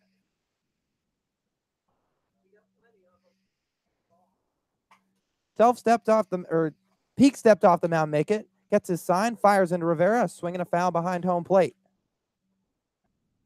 Self, the man finishing the top of the 6th for the Harbor Hawks. His line currently sits at 4 innings pitched, 1 hit, no runs, 2 walks, and 5 punch-outs. Rivera finds himself in a 2-2 count, looking to avoid a strikeout. Peak from the windup, kicks and fires the 2-2, breaking ball outside. Full count to the FAU outfielder and Eric Rivera. And Lyle, it's at bats like this, which is why Rivera is still in this game and gets playing time from Coach Gassman. He works counts. He just hasn't got many bounces his way. Now the full count offering from Peak runs upstairs for ball 4. Eric Rivera draws his 2nd walk of the night, and the leadoff man's aboard to start the bottom of the 6th for Hyannis. And right on cue, Chris, he keeps working counts. Eric Rivera, despite not sporting the highest average on the team, to say the least, he still brings value, and there's no question about it. And with that walk, Eric Rivera, the man out of Florida Atlantic, has 13 base on balls this season. Moves himself into sole possession of 2nd place on the Harbor Hawks. Trails just Davis Wenzel, who sits on deck, but the hitter in Brady Lindsley digs in from the left side for his 3rd plate appearance. Takes a strike right at the knees. The way Davis Wenzel is swinging right now, Peak has to get an out of Lindsay because Wenzel has just been on fire today. Lindsley, one of the two lefties in the lineup today, the other being Seth Gray in the number 2 spot. Rivera gets his lead at first. Throwing off the mound is Peak, but back safely is Eric Rivera with a dive. Brady Lindsley has a walk and a run scored today, but also struck out swinging, that coming in the bottom of the 4th. Third baseman and Brickhouse even with the bag. Middle infielder's back. Pitch to Lindsley, a swing and a miss through an off speed. No balls and 2 strikes the count. Lindsley searching for his 10th hit of the summer. Picked up a hit the last time he faced those Bourne Braves with a double back at Doran Park. There he was 1 for 3 in that ball game. Now the 0-2 runs outside. 1-2 the count to Lindsley. Zachary Peak boasts a solid frame, about 6'3", 203 pounds, but doesn't overwhelm you with speed. Spots up very well and has some good breaking stuff too. Making his 6th appearance of the summer. Sets at the belt. The 1-2 to Brady Lindsley, a swing and a foul tip back into the glove for strike 3. So Brady Lindsley strikes out for the 2nd time tonight and records the first out here in the bottom of the 6th. Zach Peak records strikeout number 3 to his evening. And the lineup is turned over for the Harbor Hawks, bringing up Davis Wenzel, who in 3 at-bats today has a double, a triple, and a base hit. So Rivera's on at first. Catcher and Cooper Johnson signaling to the outfield. Thaddeus Phillips moving a couple of steps over to his right, playing the gap where Wenzel scorched 2 balls today. First pitch from Peak runs outside for ball 1. Well, if Wenzel's able to complete the cycle at any point in this game, it doesn't matter much where anybody lines up. I mean, have yourself a day, Davis Wenzel. Lyle Lynn holding on the runner at first. Peak from the set, the pitch in, fastball low, 2-0. That's why I thought it was so crucial, more crucial than normal, that Peak able to work an out of Brady Lindsley, because if you put up Davis Wenzel with runners on first and second, he's the guy that gets the job done for Hyannis, and that can mean trouble when you're only down by 2 runs. Harbor Hawks leading 5-3 in the bottom of the 6th. The pitch from Peak, fastball for a called strike right on the outside corner. Wenzel came into the day hitting just .229, but has since bumped his average all the way up to .253. 24 points in the span of 3 at-bats. The set from Peak. Rivera takes off, the pitch to Wenzel, swinging a pop-up to the right side, getting into foul territory. Lyle Lynn giving chase, moving to his left, and can't get there. The ball lands just in front of the fence. Lyle Lynn lost it in the lights a little bit and basically stopped it in his tracks. Thought the ball was sailing out of play, but Wenzel catches a little bit of a break and now finds himself in a 2-2 count. Yeah, the in and out of play boundary here at McKeon Park being that fence over on the right side. So Lyle had just a smidge bit more room to make that play, but just didn't see the ball going out. That's a tough break for the man on the mound. Plays back in at McKeon Park, infield back. The 2-2 to Wenzel, swinging a ground ball out to the shortstop, Fitzgerald. Fields it cleanly, flips over to second for 1, but no relay to first. Wenzel beats it out. 6'4" fielder's choice recorded as Anthony Prada, the second baseman, fell to the seat of his pants on the transfer and had no chance at the double play. So Wenzel's on at first, now 2 outs in the inning, and it'll bring up Seth Gray. Not a dirty slide from Eric Rivera, but a hard slide. A slide that was kind of a sweeping slide that, made it a tough play for the middle infielder to try and dance around him to make that throw over to first. So Rivera doing a nice job on the base paths as well as at the plate. The 2 outs and a man on first for the Wright State Raider in Seth Gray. Takes the first pitch on a breaking ball for strike 1. That ball dropping right into the zone, right at the end from the right-hander in Peak. Seth today 0 for 3. 2 ground outs along with a strikeout. And now the 0-1. Swinging a line drive into left center field, getting down for a base hit. Wenzel moving up to second, station to station, as Seth Gray picks up his 21st hit of the summer. And there's 2 men aboard in the bottom of the 6th for Matthew Barefoot. There's a 3-game hit streak for Seth Gray as well on that little knock. A nice little bit of hitting. Sending one to where they weren't. They were playing a bit back out in left field. Sends a gapper over there, and Now Hyannis doing a little bit of business. Matthew Barefoot digging in. RBI opportunity. Time is called as Peak steps off. So Barefoot has already removed the monkey off his back tonight as he recorded a hit back in the 5th inning, or 4th, we should say, to make his hitting streak up to 19 games. The pitch from Zach Peak, a fastball down low. The Barefoot has been red hot all summer long. Currently an average at 389. Came into the day second on the Cape in average behind only Austin Shenton. Peak checks Wenzel at second. Now comes home from the set. Barefoot swings and sends a ground ball through the left side for a base hit. Davis Wenzel rounding third, coming home. The throw by Triolo. Going to be a play at the plate. Tag applied and not in time. Wenzel slides in just a second before, and the Harbor Hawks now lead 6-3 on Matthew Barefoot's second single of the night. Second RBI single of the ball game. Again, Matt Barefoot just with the monkey off his back, like you said, Lyle, all he had to think about was getting the bat on the ball and getting it out of the infield. He does just that, sends something on the ground over to the left side where the left fielder was just playing a little bit too far back and couldn't get enough momentum moving forward to throw a laser down to home plate that would have been necessary to get the runner. Seth Gray moved up to second on the at-bat as Will Holland steps in, the cleanup hitter for the Harbor Hawks tonight. 3-run lead now for Hyannis at 6-3. Peak checks Gray at second. The first pitch to Holland is a swing and a foul tip right off the catcher's mask of Cooper Johnson. Time's called as the Ole Miss product steps out to the mound. Has a quick meeting with his right-hander in Peak. Zach Peak receives a new ball. Will Holland today, 2 for 2 along with a walk. He's raised his average all the way up to 355. Of course, he's only played in less than 10 games so far this summer. But this is what's to be expected out of the Auburn Tiger, who hit 319 in his sophomore campaign. Spent some time with Team USA. Now Peak from the set. Pitch on the way to Holland. Fastball gets by Johnson. A pass ball. Seth Gray moving down to third. Jogging over to second is Matthew Barefoot. And now Will Holland finds himself with ducks on the pond and an RBI opportunity with 2 outs. I mean, you mentioned it already. Will Holland racking up the accolades this summer, representing his country with Team USA, representing the Harbor Hawks out here in Cape Cod. Those are 2 stops that a lot of college players can only dream about, and he's made both of them in a summer. Pete quickly stepped off the mound, removed his right foot, but now back on is going to work from the windup with runners on second and third. Working from the right side of the mound. Pitch to Holland. Fastball low and away. 2-1 the count to the Auburn Tiger and Holland.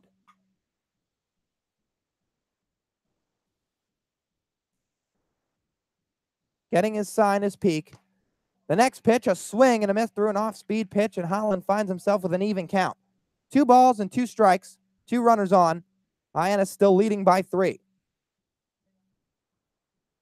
Will has 2 hits already tonight. In search for his third. Now the 2-2, a swing and a miss, chases one off the zone from the right-hander in Peak for out number 3.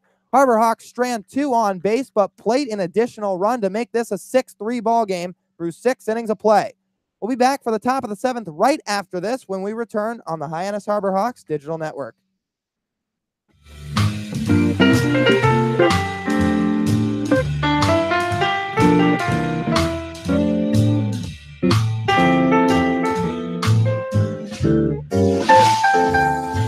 Magic Works Media copyright.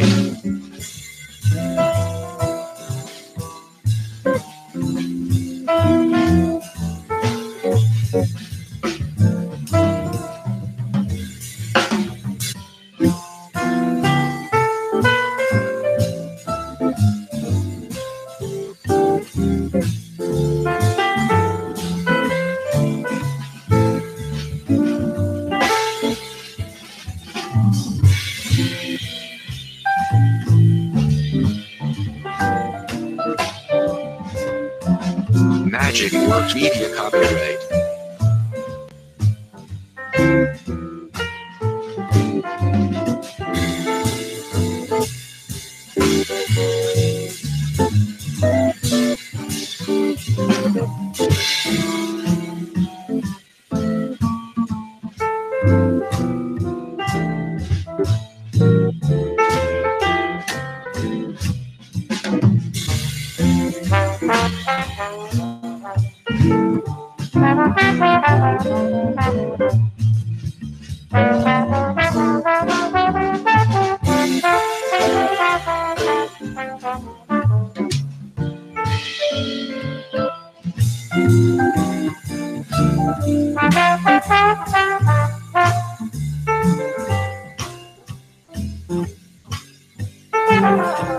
Magic Works Media copyright.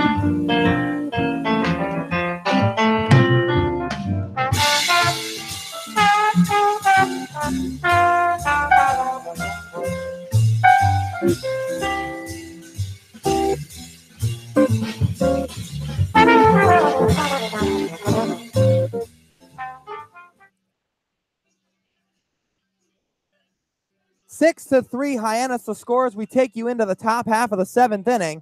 The night of Riley Self is done after 4 innings pitched, giving up just 1 hit, no runs, 2 walks, striking out 5.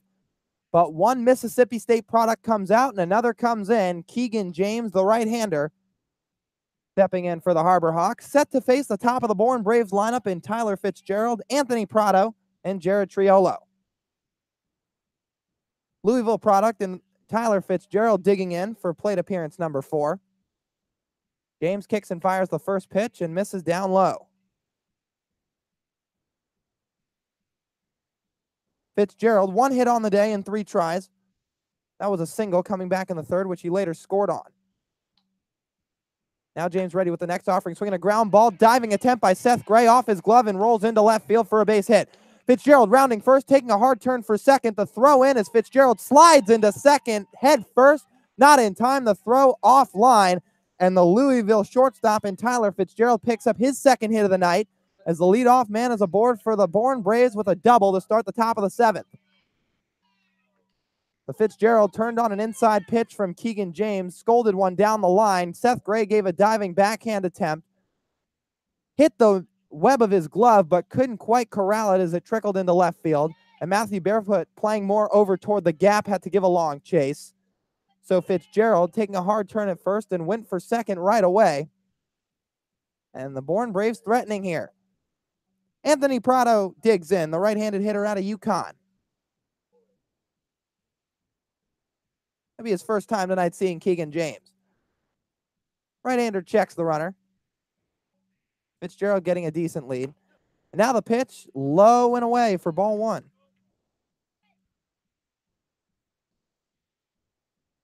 Keegan James on the summer, making his 8th appearance tonight. Has so far thrown Keegan James making his 6th appearance tonight. 7 2/3 innings. 1 earned run, 4 walks, 5 strikeouts. The next pitch to Prado. Fastball runs away.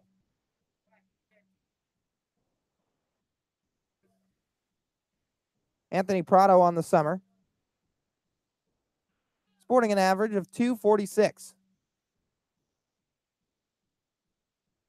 Right-hander gets his sign from Wilkie. The pitch to Prado, swinging a fly ball out to right field. Eric Rivera taking a couple of steps back and off to his right. Makes the catch, tagging is Tyler Fitzgerald. The throw is cut off by Will Holland between 2nd and 3rd, and a productive out for Anthony Prado as a long fly ball out to right field sends a runner 90 feet closer from scoring as Fitzgerald stands at 3rd for the number 3 hitter in Jared Triolo. So Keegan James settles down after giving up a leadoff double, and now set to face one of the more dangerous hitters in the Bourne Braves lineup. Triolo's 2 for his last 12, and 1 for 2 today with a single and a walk. Right-hander shaking that bat out toward the mound as James works from the set. Runner on 3rd. First pitch on the way, a fastball outside.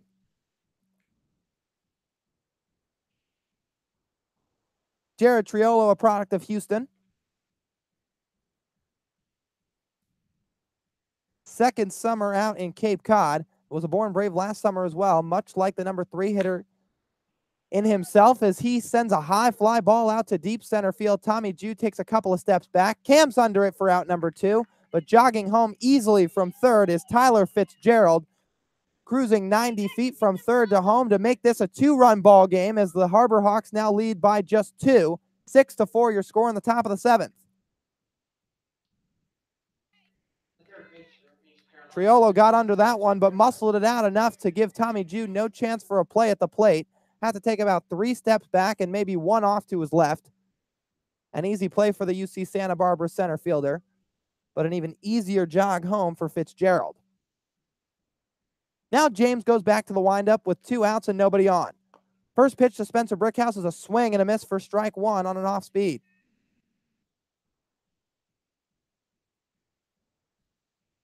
Brickhouse 1 hit today, that coming on a 2 RBI single in the 3rd. Yet to record a hit against Keegan James this summer, as the East Carolina product calls time and steps out. Brickhouse, not just the team leader in RBIs, but comes into the day the Cape Cod League leader in RBIs with 22. He swings and misses through a breaking ball for strike 2. So Spencer Brickhouse has been an RBI machine for the Bourne Braves this summer, but a lot of that coming in the first half of the season, as he has struggled mightily as of late. James's next pitch is a fastball outside.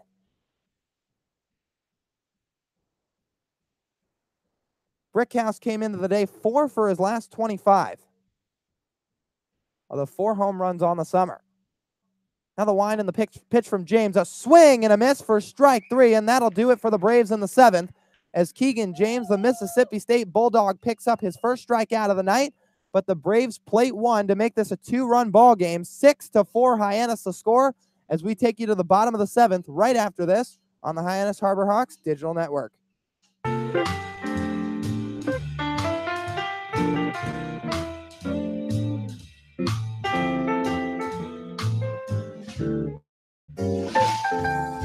Magic Works Media copyright.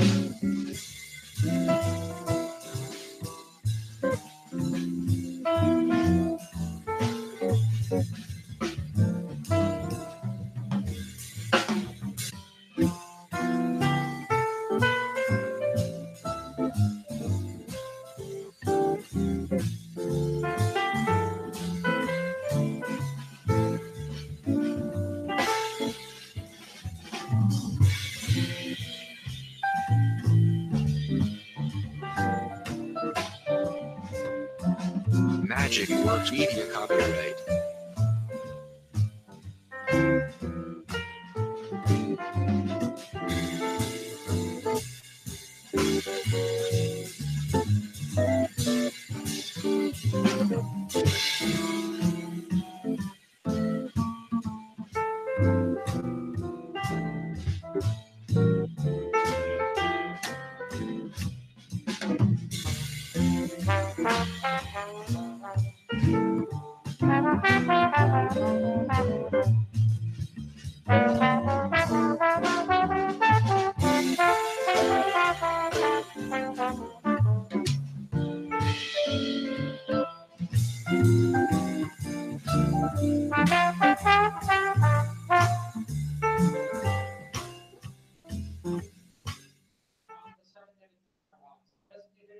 Todd Lott set to lead things off in the bottom of the 7th for the Hyannis Harbor Hawks.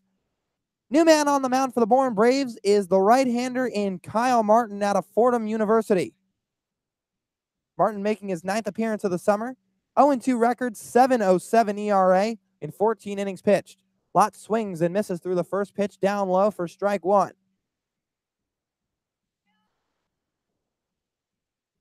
Martin has 18 strikeouts on the summer, along with 10 walks.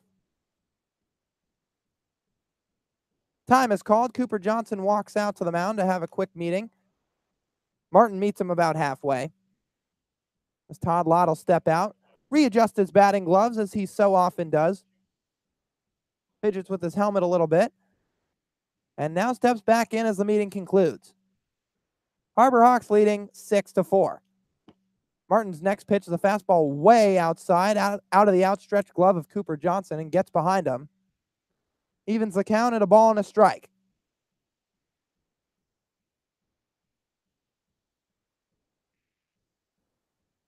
Todd Lott hitting .306 in his last 10 games coming into today. Swung a scorching hot bat as he cuts right through the next pitch from Martin on an inside offering for strike 2.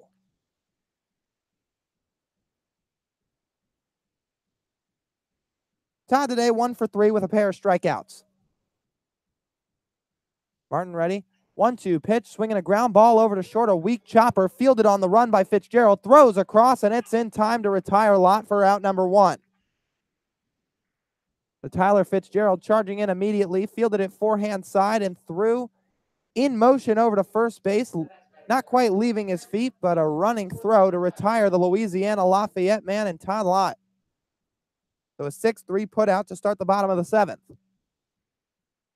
That'll bring up Kyle Wilkie, who's currently 2 for his last 12, going 1 for 4 in his last game that he started. Takes a first pitch ball. Kyle Martin with a little bit of an odd delivery, starts up at his head level and then a lot of wheels and bells ringing, and his funky windup as Kyle Wilkie swings at the next pitch and grounds it foul over by the third base side and Chad Gassman. The Martin sporting a number 12, has a high leg kick, flusters that right arm from back behind his right hip all the way up to 3 o'clock. As the next pitch to Wilkie is an off-speed, runs outside.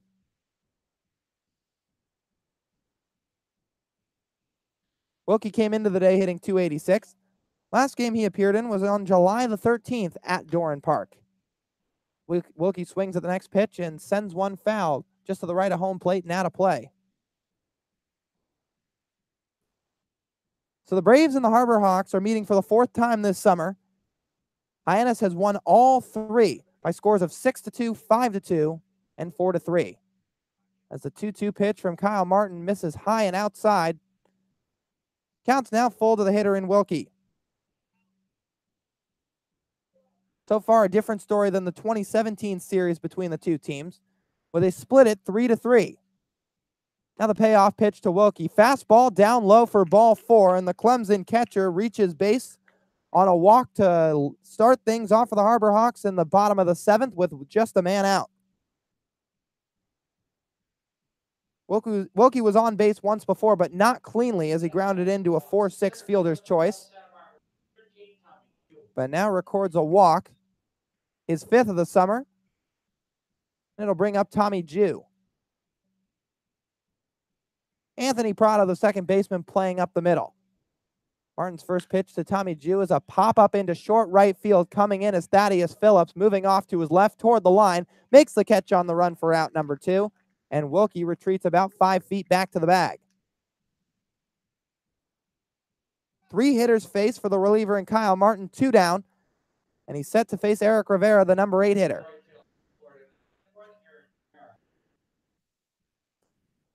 Rivera in search for his first hit on the day, although he's walked twice. 13 base on balls this summer, just second on the team behind Davis Wenzel, who has 16 to his name. Rivera wiggling that bat just above his right shoulder as the pitch from Martin misses low and away. Rivera steps out, redoes the Velcro on both his batting gloves, and now back in, left foot slightly picked up. Takes the next pitch for a called strike to move the count even.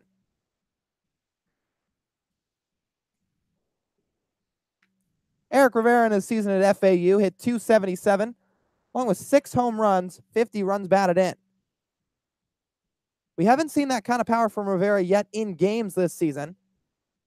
He usually punches a few balls out of the yard during batting practice, but currently sporting an average of just 170 on the year with no long balls. As he takes a fastball just away, and the count will move to 2-1.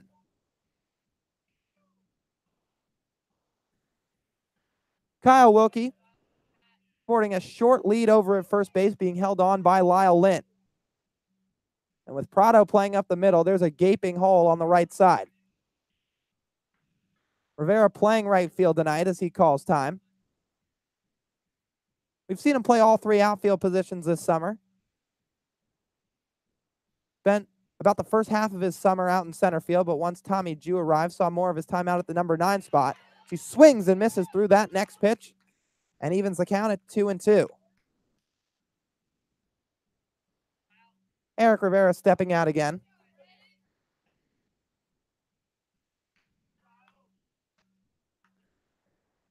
Martin stepped off the mound quickly.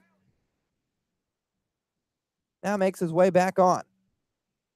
And he steps off again. The toying with the timing of the hitter in Rivera a little bit.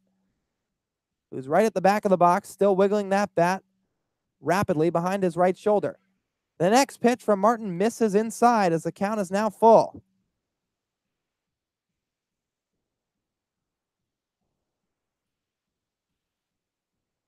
So Martin, finishing up his sophomore season over at Fordham, was a freshman All-American back in his first year.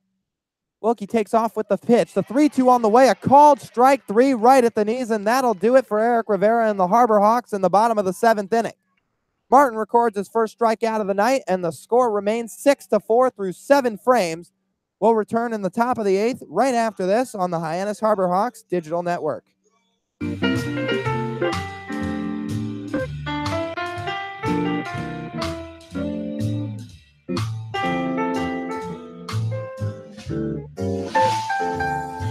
Magic Works Media copyright.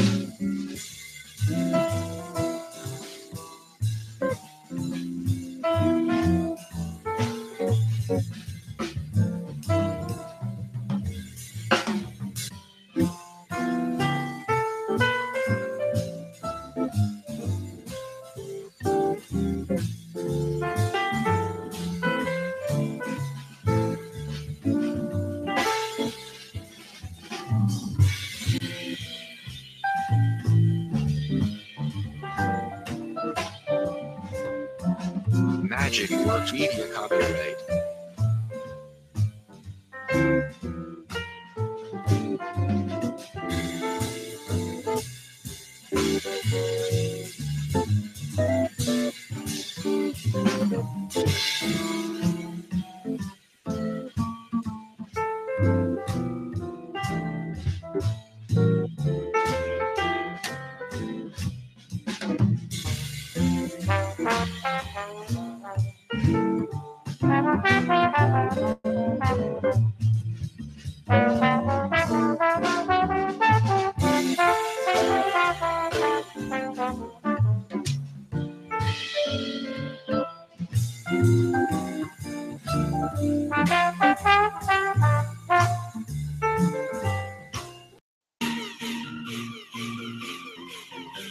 You're listening to the Hyannis Harbor Hawks on the Hyannis Harbor Hawks Digital Network. Now back to today's voices of the Hawks, Lyle Goldstein and Chris Lucy.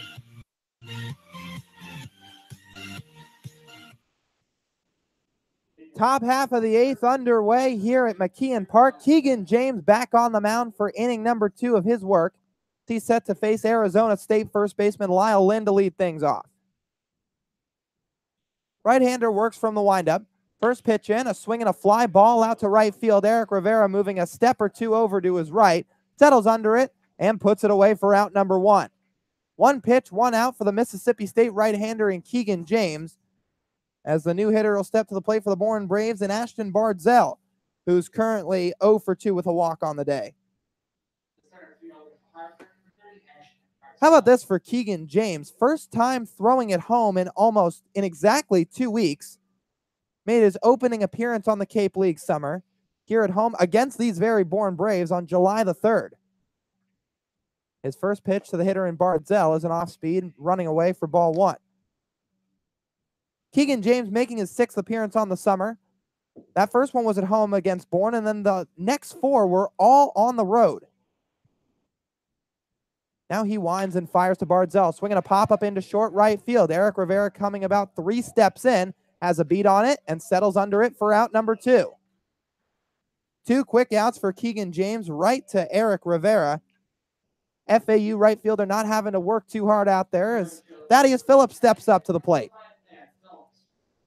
James not having to work too hard out there either. Minimal amount of pitches he's thrown this inning. Gotten 2 outs very quickly.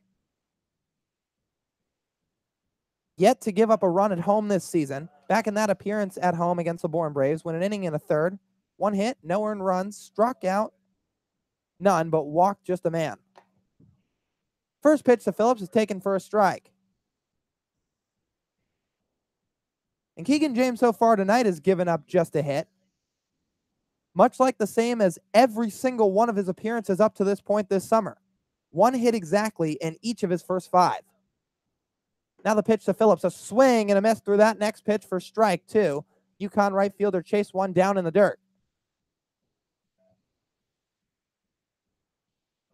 No balls, 2 strikes, 2 outs. Hyannis leading 6-4. James quickly stepped off the mound, reset himself a little bit. Now raises both his hands above his head and gets into the line. The next pitch to Bardzell, swinging a chopper on a hop to Will Holland, moving to his left at short, fields it quickly, and a strong throw across for out number 3, and a perfect frame for Keegan James in the top of the 8th. Works a 1-2-3 inning, 2 flyouts and a ground out, does it for the Bourne Braves. We're through 7.5 frames here at McKeon Park. Hyannis leads 6-4. We'll be back right after this on the Hyannis Harbor Hawks Digital Network.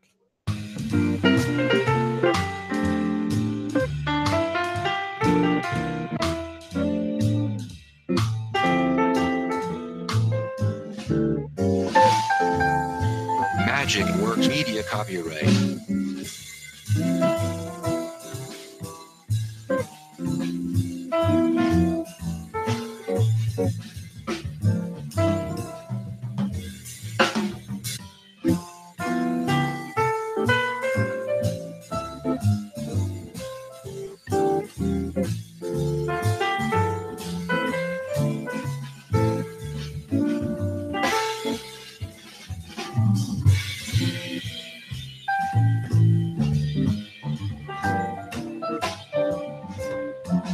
Magic Works Media copyright.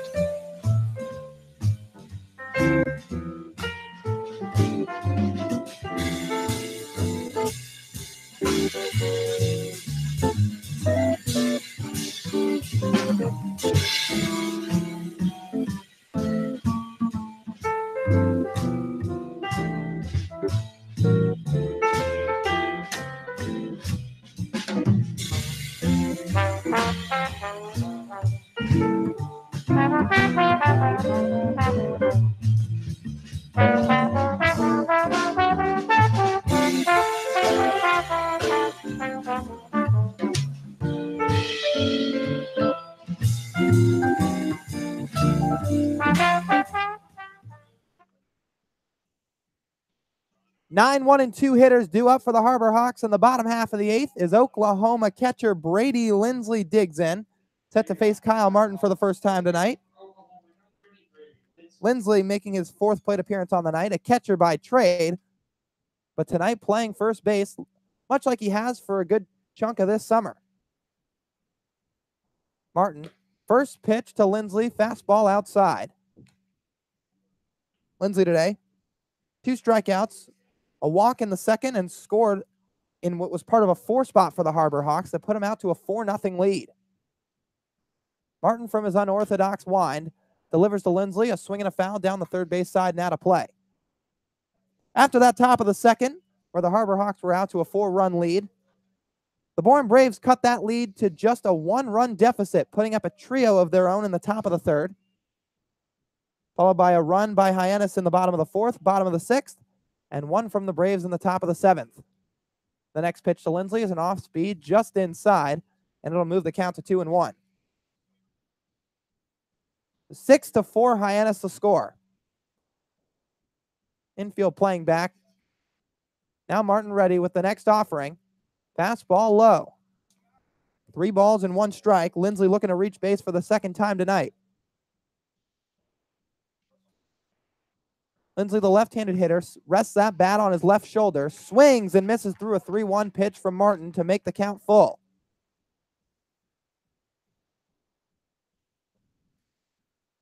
Lindsley went 1 for 3 the last time these two teams squared up. That came on a double out at Doran Park. And that 2-base knock broke an 0 for 13 slump. Now swings at that pitch and sends a high pop up on the infield. Moving over to his left is Cooper Johnson. Slides and can't quite come up with the underhand catch, as Brady Lindsley will retreat back to home plate, gaining a new life. Would have been a highlight reel play right there for Johnson, being able to spring up that quickly, throw the mask off, and make your way down the line. He had a lot of moving parts there, and frankly, I'm not surprised he's unable to come up with the ball. It was a very difficult play for him to make. Lindsley back into the box. Martin gets his sign. The set and the 3-2 on the way, swinging a line drive into left center field, getting down for a base hit. Brady Lindsley leads things off in the bottom of the 8th with a single, bringing Davis Wenzel to the plate. One man aboard, nobody out, and Hyannis quickly threatening. Bravo to Brady Lindsley right there, sticking to his approach despite a very deceptive movement on the mound from the man in Martin. I mean, he comes with a high set, but is still able to hide the baseball behind that very high herky-jerky leg kick he has. And starts with a set right at the head level. First pitch to Wenzel is a fastball low. And it's almost as if there's something new every time he comes up. He doesn't necessarily twitch it the same way every single way. It's not possible. So it's another wrinkle for the hitters as they see every other pitch. Martin steps off the mound, spins his finger in a circular motion, signaling for more signs from his catcher and Cooper Johnson. And now back on from the set with Lindsley getting a short lead at first. Pitch to Wenzel is taken for a called strike to move the count to 1-1. I personally don't think I can see really a major league or just even a pro college comparison to the motion we see out on the mound. It's really something that I've never encountered before. Wenzel with 3 hits on the day, still a long ball short of the cycle. Takes a breaking ball for a called strike 2, right on the outside corner. Wenzel today, a single, a double, a triple, and a fielder's choice, which he later scored on. He's plated 3 of the 6 Harbor Hawk runs tonight. Set, and the 1-2 on the way. Misses down and outside. 2-2 to Wenzel. Currently holds a .250 average. Leads the team with 16 walks this summer. And is the usual leadoff hitter for the second place Harbor Hawks club. Now the set by Martin. 2-2 on the way. Swinging a foul down the right side and out of play. Well, Hyannis sitting with 34 points in second place in the Western Division. They trail the Wareham Gatemen by 3. Wareham was tied up at 3-3 with the Falmouth Commodores, but that game got suspended tonight due to rain. That game will likely resume at a later time. As Wenzel calls time, steps out of the box, kicks some dirt. Now he's back in, ready with the 2-2 count. Pitch on the way from Martin, swinging a ground ball up the middle. Moving to his left is Fitzgerald. A diving stop, can't make the flip to second, and sliding in safely is Brady Lindsley as Davis Wenzel picks up his 4th hit of the night, moving Lindsley down to second in scoring position. And there's 2 men aboard for Seth Gray, the number 2 hitter. Well, it's not the home run that would have completed the cycle for Davis Wenzel, but still a big game for him. Really just somebody who doesn't ride the roller coaster, so to speak. His emotions are just level the entire season long through highs and lows. He's the same guy, and that obviously paid off tonight. Seth Gray now wheeling the bat above his left shoulder. First pitch from Martin is a breaking ball that runs inside. 1-0 the count. But if you're Davis Wenzel, even tempered aside, he's got to be feeling pretty good about himself tonight. 4 hits, 2 singles, 2 RBIs, and 3 runs scored. 2 on, and nobody out for Seth Gray, who swings and sends one foul into the third base stands. Well, I mean, Davis is always smiling for some reason or another, and you have to assume tonight it's probably because of his bat. Lyle Lynn, his high school teammate at J. Sarah, playing behind him at first. Brickhouse even with the bag at third, and the middle infielder's back. Seth Gray squares bunt, puts one out right in front of home plate. Cooper Johnson moving out to it, picks it up and fires over to first just in time to nab Seth Gray. But a productive out from the Wright State Raider, moving Lindsley down to third, Wenzel to second, and there's 1 out and 2 aboard in scoring position for Matthew Barefoot. Barefoot today, 2 hits in 4 tries, has reached base 3 times. In that first inning, that fly ball out to Thaddeus Phillips took him a little too far toward the line, and Barefoot reached second. But now finds himself in an RBI opportunity. First pitch from Martin, swinging a pop up into short right field. Moving a couple of steps back is Thaddeus Phillips. Makes the catch under it for out number 3. Tagging from third is Brady Lindsley. Davis Wenzel moving up to third. Lindsley scores with no throw as the ball was sent on a beeline out to Spencer Brickhouse, but not in time to nab Davis Wenzel as Matthew Barefoot produces a sacrifice fly to extend the lead back to 3 runs for the Harbor Hawks, 7-4 the score.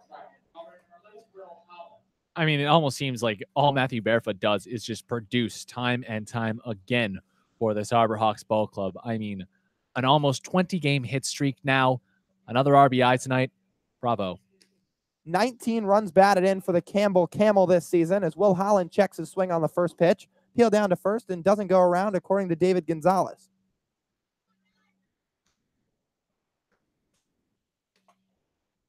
Holland resting that bat on his right shoulder. Checks his swing again at the 1-0 offering. A peel down to first and doesn't go around. So the Auburn product finds himself in a 2-0 count. Searching for his third hit of the day. The next pitch from Kyle Martin, a swing and a line drive foul behind home plate.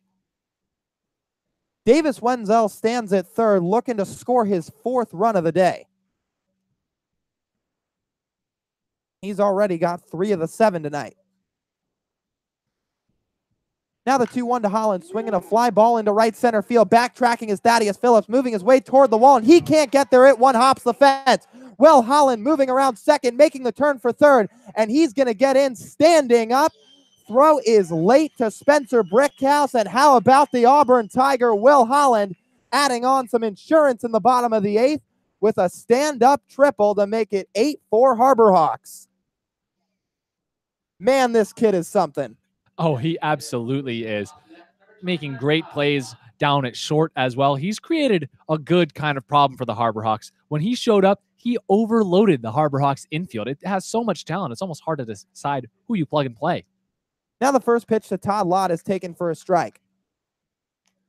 But Will Holland, back when he was off to, shouldn't say a mini slump, but took a couple of games to get the wheels going, as Lott takes one low in the dirt for ball 2. We talked about on the air, that trend was not likely to stay for this kid who spent time with Team USA for a reason, was second on the Auburn club in home runs as Lott swings at the first pitch and sends a line drive out to right. Phillips moves over to his right, settles under it to make the catch for out number 3. So Holland, having a productive, to say the least, Cape League summer, can't score from third, but Todd Lott lines out to end things in the bottom of the 8th, not before the Harbor Hawks plate an additional 2 runs to make it an 8-4 ball game. We'll be back for the top of the 9th right after this. Harbor Hawks looking to nail down win number 17 on the summer when we return on the Hyannis Harbor Hawks Digital Network. Magic Works Media copyright.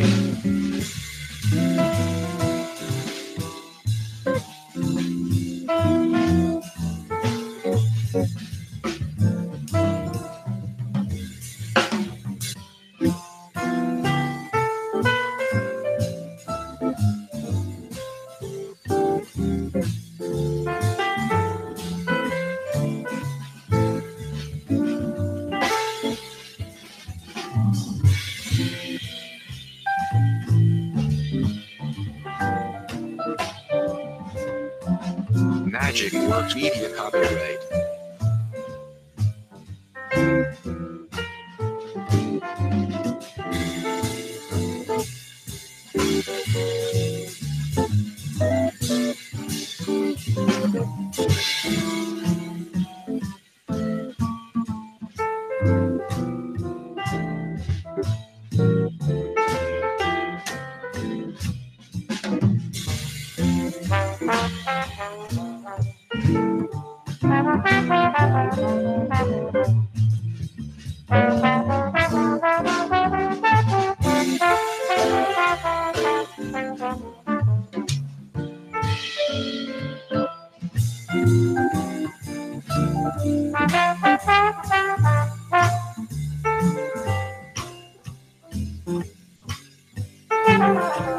Magic Works Media copyright.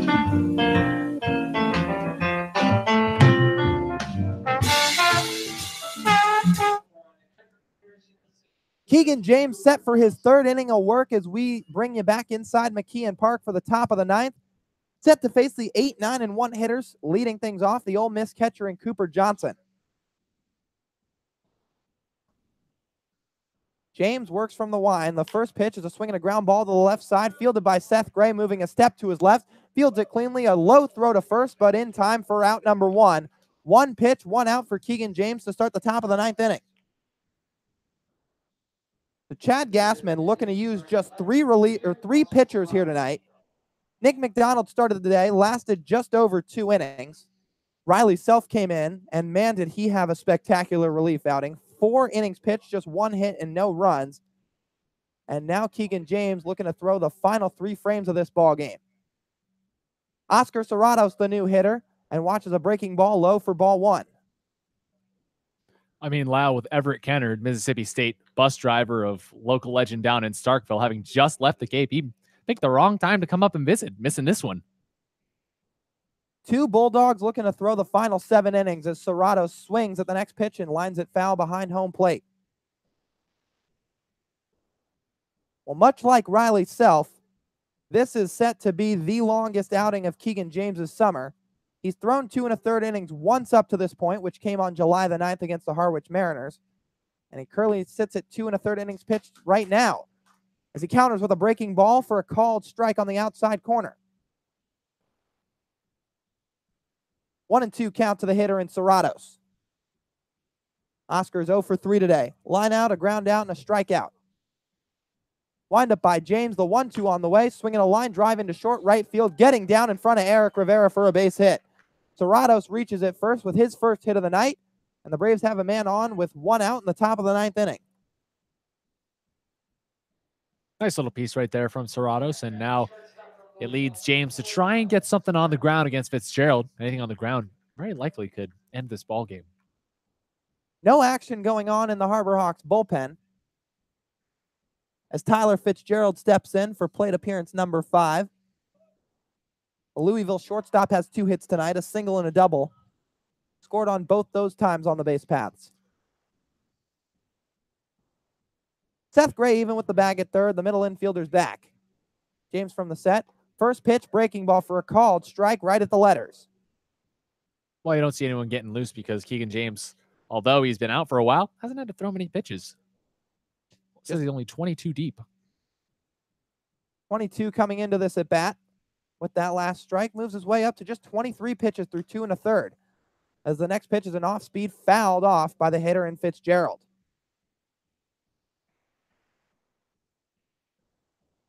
Fitzgerald made 36 starts at Louisville this season,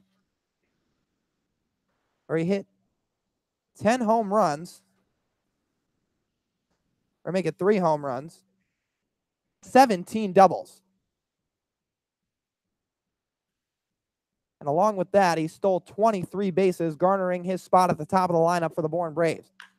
Swings at the next pitch and sends a high pop-up on the infield. Davis Wenzel taking a step over to his left and makes the catch for out number 2. And the throwback to first is in time for out number 3 as Oscar Serratos jogged down to second, thinking there was 2 outs already in the inning.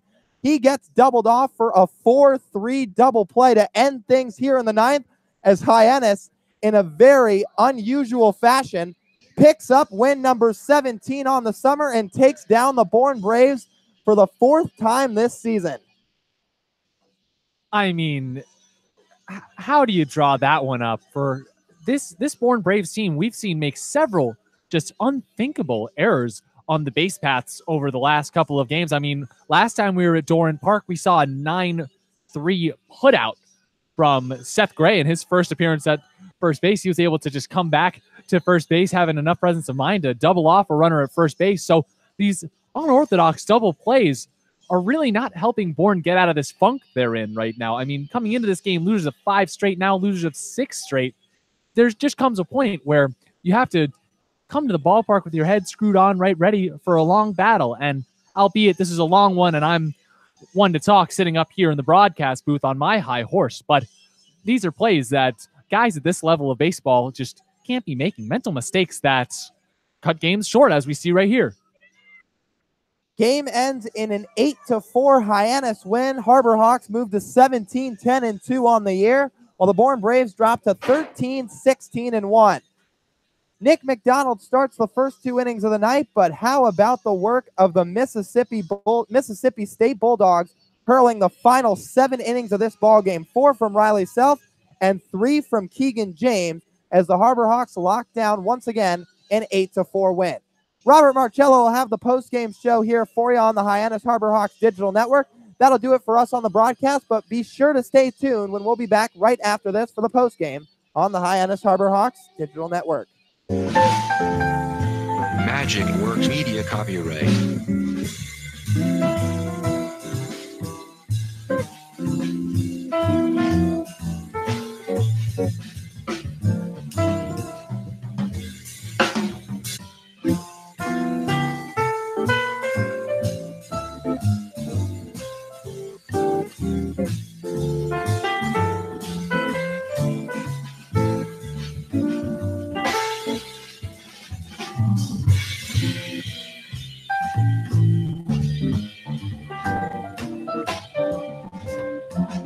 Magic Works Media copyright.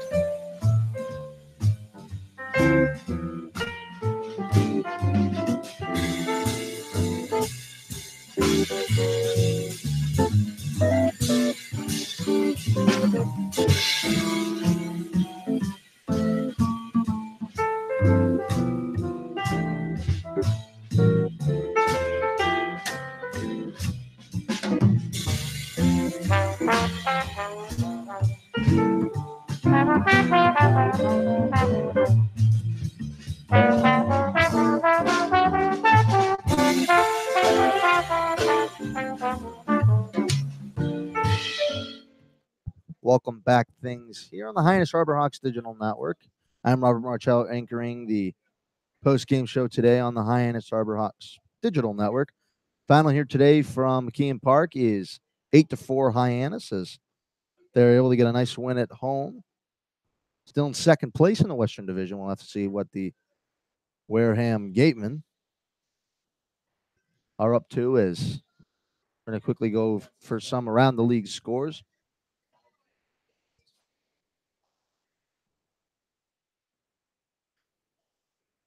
Is here now. We have some updated scores. A final in Harwich is 11-3. Here, obviously, in Hyannis, 8-4. Suspended due to rain. Now it is 3-3 in Wareham. In the top of the sixth, the Brewster Whitecaps currently beating the Chatham Anglers 8-3. And then in the bottom of the seventh, a later start at 7 o'clock, the YD Red Sox are currently beating the Orleans Firebirds 5-2. That's going to do it all here on the postgame show. I am Robert Marcello. The final here from McKeon Park was 8-4 Hyannis. Thank you for everyone listening here on the Hyannis Harbor Hawks Digital Network.